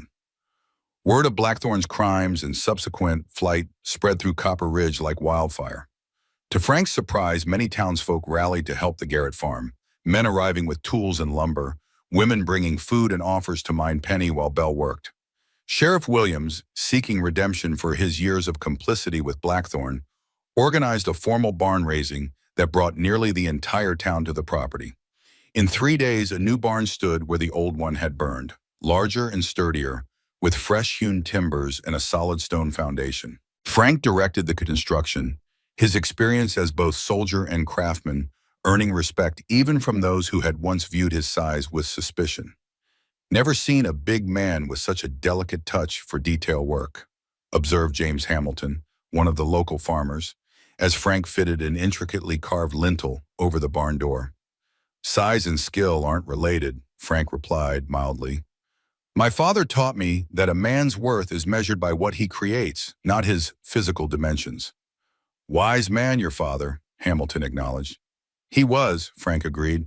Memories of Thomas Sullivan, blacksmith, veteran, widower, rising unbidden.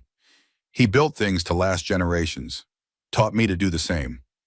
As promised, Frank worked on Penny's wooden horse each evening, carving by lamplight after the day's labor was done. He selected a piece of oak from the woodpile, solid and free of knots, with a natural curve that suggested motion. Under his careful hands, the wood gradually took shape, a stallion in mid-gallop, mane and tail flowing as if caught by wind. Penny watched the process with fascination, perching on a stool in the corner of the kitchen as Frank worked at the table. Will he be as good as Storm? She asked one evening, clutching her wooden soldier protectively. Better, Frank promised. Storm was made quickly, to bring you joy. This horse is being made with time and care, to last your whole life. Penny considered this seriously. What will I name him?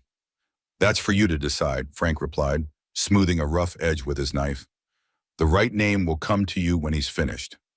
Belle, mending by the fire, watched this exchange with a soft smile. These quiet domestic moments had become precious to her. Penny's innocent questions, Frank's patient answers, the sense of family slowly rebuilding after years of solitary struggle. Progress on the farm continued steadily. Frank repaired the fences, reinforced the house's roof, and dug a new well closer to the kitchen door to save Belle's steps in her daily chores. Sheriff Williams and his deputies maintained regular patrols past the property, though there had been no sign of Blackthorn's men since their hasty departure. One afternoon, as Frank worked in the newly harvested cornfield, Belle approached with a letter in her hand, her expression troubled. From Marshal Harker, she explained, handing him the envelope. Just arrived with the mail coach. Frank wiped his hands on his trousers before accepting the letter. The marshal's handwriting was precise and official. Mrs. Garrett and Mr. Sullivan, I regret to inform you that Cornelius Blackthorn has evaded our pursuit thus far. He was tracked to San Francisco but disappeared before agents could apprehend him. We believe he may have boarded a steamer bound for South America or perhaps Australia. His assets in Colorado Territory have been frozen pending investigation, including all holdings of the Silver Creek Development Company. The territorial court has officially recognized Mrs. Garrett's exclusive ownership of her property, with all mineral rights intact. Be advised that while Blackthorn himself has fled, his influence may linger. Remain vigilant and report any suspicious activity immediately. With respect, Marshal James Harker. Frank handed the letter back to Belle, his expression grim. Not unexpected, but disappointing nonetheless. Will he ever face justice? Belle asked quietly. Eventually, Frank replied with more confidence than he felt.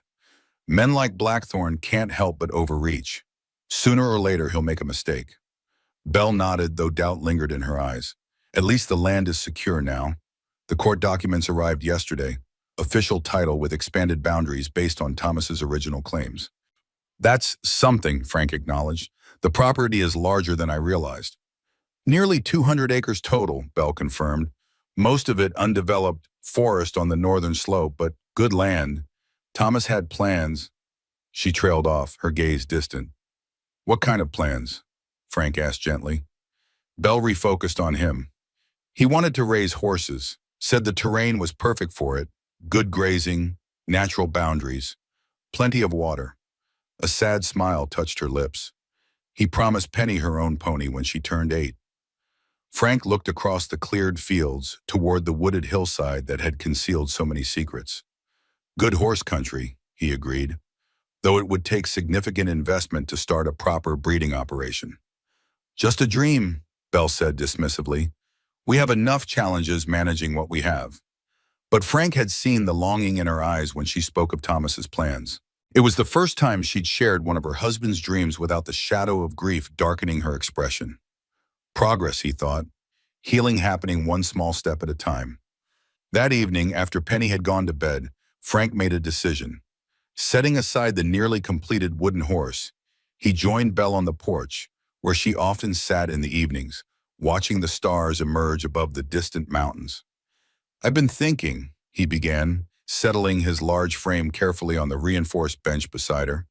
A dangerous pastime, Belle teased gently. Frank smiled. Perhaps, but necessary nonetheless. He took a deep breath. I'd like to buy into the farm, Belle, as a formal partner. She turned to him in surprise. What? I have savings, he explained. A fortune, but enough to make improvements. Start that horse breeding operation Thomas envisioned. Build a proper smithy on the property to generate additional income. Belle stared at him, clearly taken aback. Frank, I can't accept that. It's not charity, he clarified quickly. It's an investment. In the future. He hesitated, then decided on honesty. In us. Us, Belle repeated softly, the word hanging between them like a question. If you'll have me, Frank added. I know it's soon. I know Thomas's memory is still fresh, especially after everything that's happened. But I can't pretend my feelings are merely those of a friend or protector. Belle was silent for so long that Frank began to fear he'd overstepped, ruined the delicate balance they'd established. When she finally spoke, her voice was barely above a whisper. I loved Thomas completely. He was everything to me, my partner, my protector, the father of my child. Frank nodded, his chest tight with the certainty of rejection. But, Belle continued, surprising him, Thomas is gone. Has been gone for years, though part of me refused to accept it fully. She turned to face him directly. These past weeks, watching you with Penny, seeing how you fought for us, how you've rebuilt what was broken, I've come to realize something. What's that? Frank asked, hardly daring to hope. That it's possible to honor Thomas's memory while still embracing a future he can't be part of. Belle's hand found his, small fingers intertwining with his massive ones. I'm not ready for marriage, Frank, not yet, but a partnership that I can accept. Relief and joy flooded through Frank with such intensity that for a moment he couldn't speak. He simply squeezed her hand gently, afraid his usual strength might crush her delicate fingers. There's something else, Belle added, her expression turning serious. If we're to be partners in truth, there can be no more secrets between us. I need to know what really happened after the wilderness. Why you were accused of desertion when Thomas knew otherwise. Frank had anticipated this question eventually. Belle deserved the truth, however painful.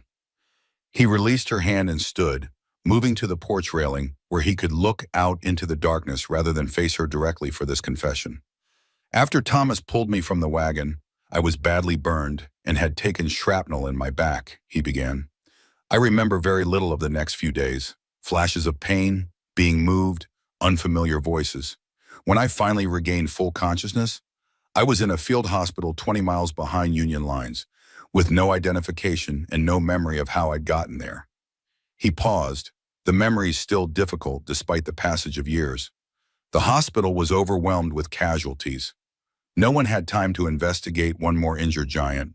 When I was well enough to travel, the regiment had long since moved on, continuing the campaign without me. So you tried to rejoin them?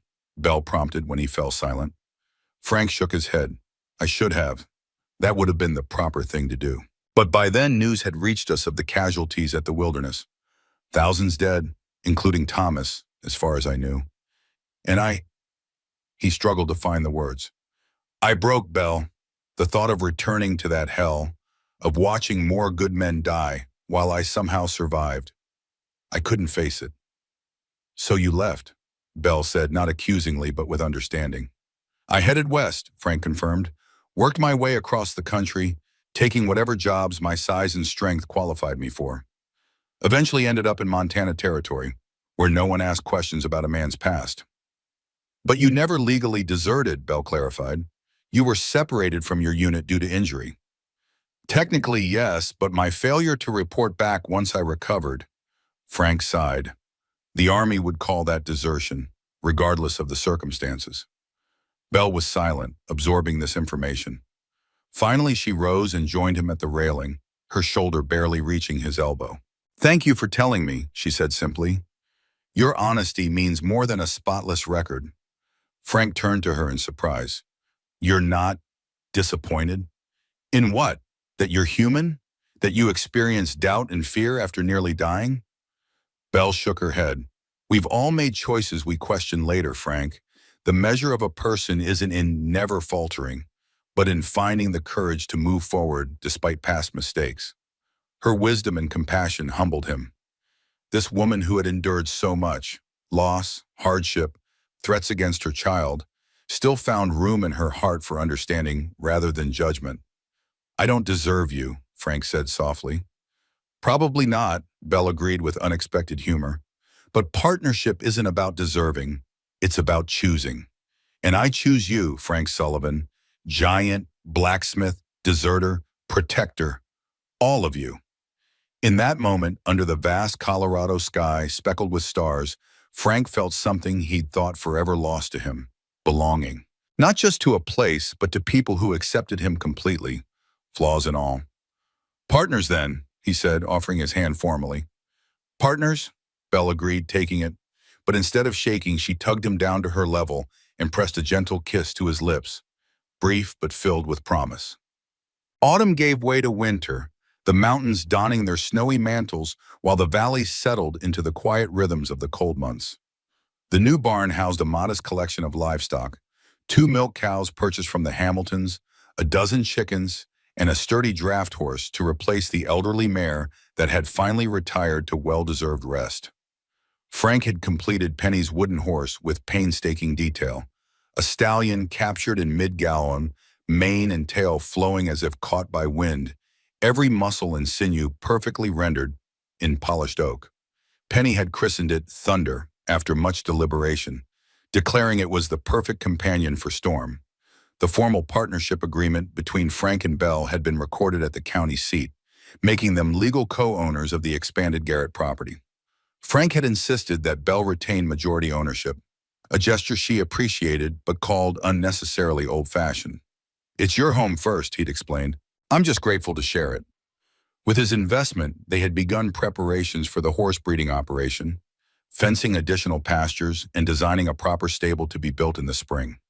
Frank had also constructed a small smithy near the barn, where he crafted tools and hardware that Moses sold in the general store for a percentage of the profits. As Christmas approached, Copper Ridge experienced a revival of spirit that many attributed to Blackthorn's absence. Without his oppressive influence, businesses flourished, social gatherings resumed, and a general sense of optimism permeated the community. On Christmas Eve, the Garrett farmhouse glowed with warmth and light, windows bright against the early darkness of winter. Inside, Frank helped Penny hang paper ornaments on a small pine tree cut from their own land, while Belle prepared a modest feast in the kitchen. "Is it true that Santa Claus won't come down chimneys where giants live?" Penny asked seriously, passing Frank another ornament. Frank suppressed a smile. "Who told you that?" "Tommy Jenkins at school," Penny replied. "He says Santa is afraid of giants because they eat children." "Well, Tommy Jenkins is misinformed," Frank said firmly. "Giants only eat children who spread false rumors about Santa Claus." Penny giggled, recognizing the joke. "You wouldn't eat anybody." "Not even Tommy Jenkins," Frank agreed solemnly, "though he might deserve a good scare for worrying you." "I wasn't worried," Penny insisted.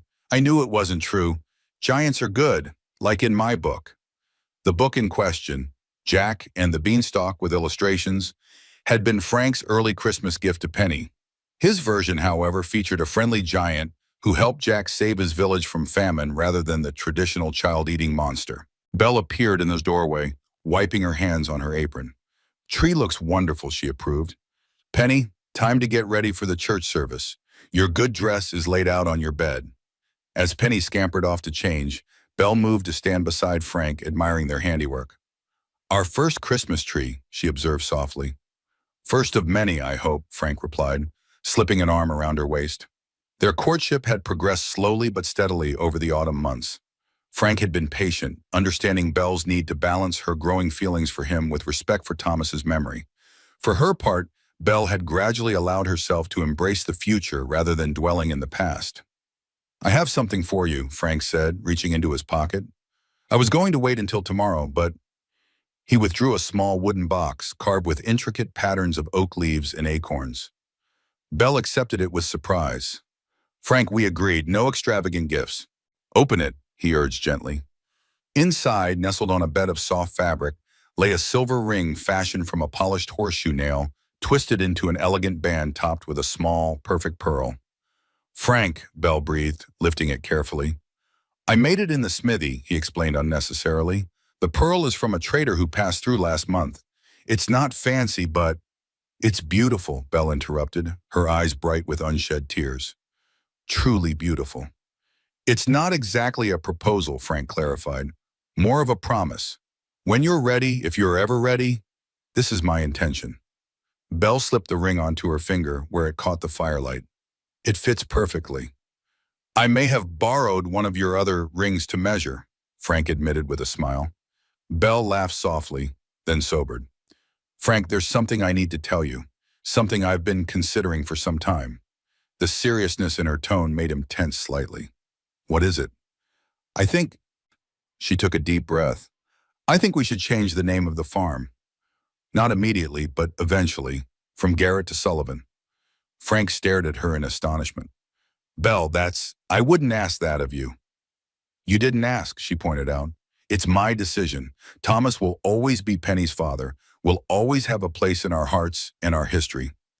But this farm, what we're building here together, is becoming something new, something that deserves its own identity. Frank was speechless, overwhelmed by the significance of what she was offering. Besides, Belle added with a slight smile, Sullivan Farm has a nice ring to it, don't you think? Before Frank could respond, Penny burst back into the room, resplendent in her Christmas dress, her wheat blonde hair neatly braided. Mama, look what I found in my dress pocket. She held up a tiny wooden horse, exquisitely carved despite its diminutive size, a perfect miniature of thunder. It's for Storm to ride. Belle glanced at Frank, who shrugged innocently. Santa must have come early, he suggested. Penny's eyes widened. Really? Even with a giant in the house? Especially with a giant in the house, Frank assured her, lifting her easily to his shoulders. Giants make excellent lookouts for Santa's sleigh. As they prepared to leave for the Christmas Eve service in town, Frank paused on the porch, gazing across the property that had become his home. Snow blanketed the fields and dusted the new barn roof. The world transformed into a pristine expanse of white under a sky scattered with stars. Thomas Garrett's final letter had changed everything, revealing Blackthorn's crimes, clearing Frank's name, protecting Belle and Penny's future. But it had done something else too, something Thomas perhaps hadn't anticipated. It had given Frank a second chance at honor, at purpose, at family. As Belle joined him on the porch, Penny dancing excitedly ahead toward the waiting wagon, Frank felt a profound sense of peace. He had come to Copper Ridge seeking a mail-order bride, a stranger who existed only on paper. Instead, he had found something infinitely more precious, a real woman with courage and determination, a child with boundless imagination, a community that had gradually accepted him despite his intimidating size. He had found, at long last, a place to belong. Ready? Belle asked, slipping her hand into his. Frank smiled down at her, at the silver ring glinting on her finger, at the future stretching before them, as vast and promising as the Colorado sky. Ready, he confirmed, and together they stepped into the snowy night, giants and soldiers and ancient battles left behind, replaced by the simple miracle of three people becoming a family. The following spring, as wildflowers carpeted the meadows and new foals tottered on spindly legs in the pastures of Sullivan Farm, a letter arrived bearing a San Francisco postmark. Belle recognized the handwriting immediately. Marshal James Harker's precise script. Mrs. Garrett and Mr. Sullivan, I am pleased to inform you that Cornelius Blackthorn has been apprehended in San Francisco while attempting to book passage to Australia. The evidence you provided was instrumental in securing his arrest and subsequent confession to multiple crimes, including the murder of Thomas Garrett. Blackthorn will be returned to Colorado Territory to face trial within the month. Your testimony will be required, but given the evidence and his own admissions, conviction is all but certain. Justice may be slow, but it is, in the end, relentless. With respect, Marshal James Harker Bell handed the letter to Frank, who read it with grim satisfaction. Thomas can rest peacefully now, he said softly. Yes, Bell agreed, though I think he's been at peace for some time, knowing his family is safe and his sacrifice wasn't in vain. From the nearby pasture came Penny's delighted laughter as she sat astride her 8th birthday present, a gentle pony Frank had trained specifically for her small frame and limited experience. She rode confidently, thunder and storm propped against the fence post as witnesses to her achievement. He would be proud of her, Frank observed, watching the child who had brought him into this new life. She has his courage. And his stubbornness, Belle added with a smile. Though lately I see more and more of you in her as well. Frank raised an eyebrow in surprise. Me? The way she approaches problems, methodical, thoughtful, the patience she shows with the younger children at school, her insistence on doing things properly, even when it takes longer. Belle's expression softened. She's learning from you, Frank, every day. The realization humbled him. This child who had first approached him at the train station with the directness only innocence allows, was now absorbing his values, his methods, his character. It was a responsibility as weighty as any he'd shouldered, but infinitely more rewarding. I hope I'm worthy of that influence, he said quietly. Belle slipped her arm through his. More than worthy. Thomas gave her life in a foundation of love. You're building on that foundation, helping her become the person she's meant to be. Together they watched as Penny guided her pony through a series of simple maneuvers Sarah Williams had taught her. The school teacher stood nearby, offering encouragement and occasional correction. Sarah had become a regular visitor to the farm, her friendship with Belle deepening over shared interests and experiences. I've been thinking, Frank said, his gaze still on Penny. After the trial, after Blackthorne is sentenced, perhaps it's time to make things official. Belle looked up at him questioningly. The ring, Frank clarified. The promise, if you're ready. Belle's face brightened with a smile that still, after all these months, took his breath away. I believe I am, Frank Sullivan. I believe I am.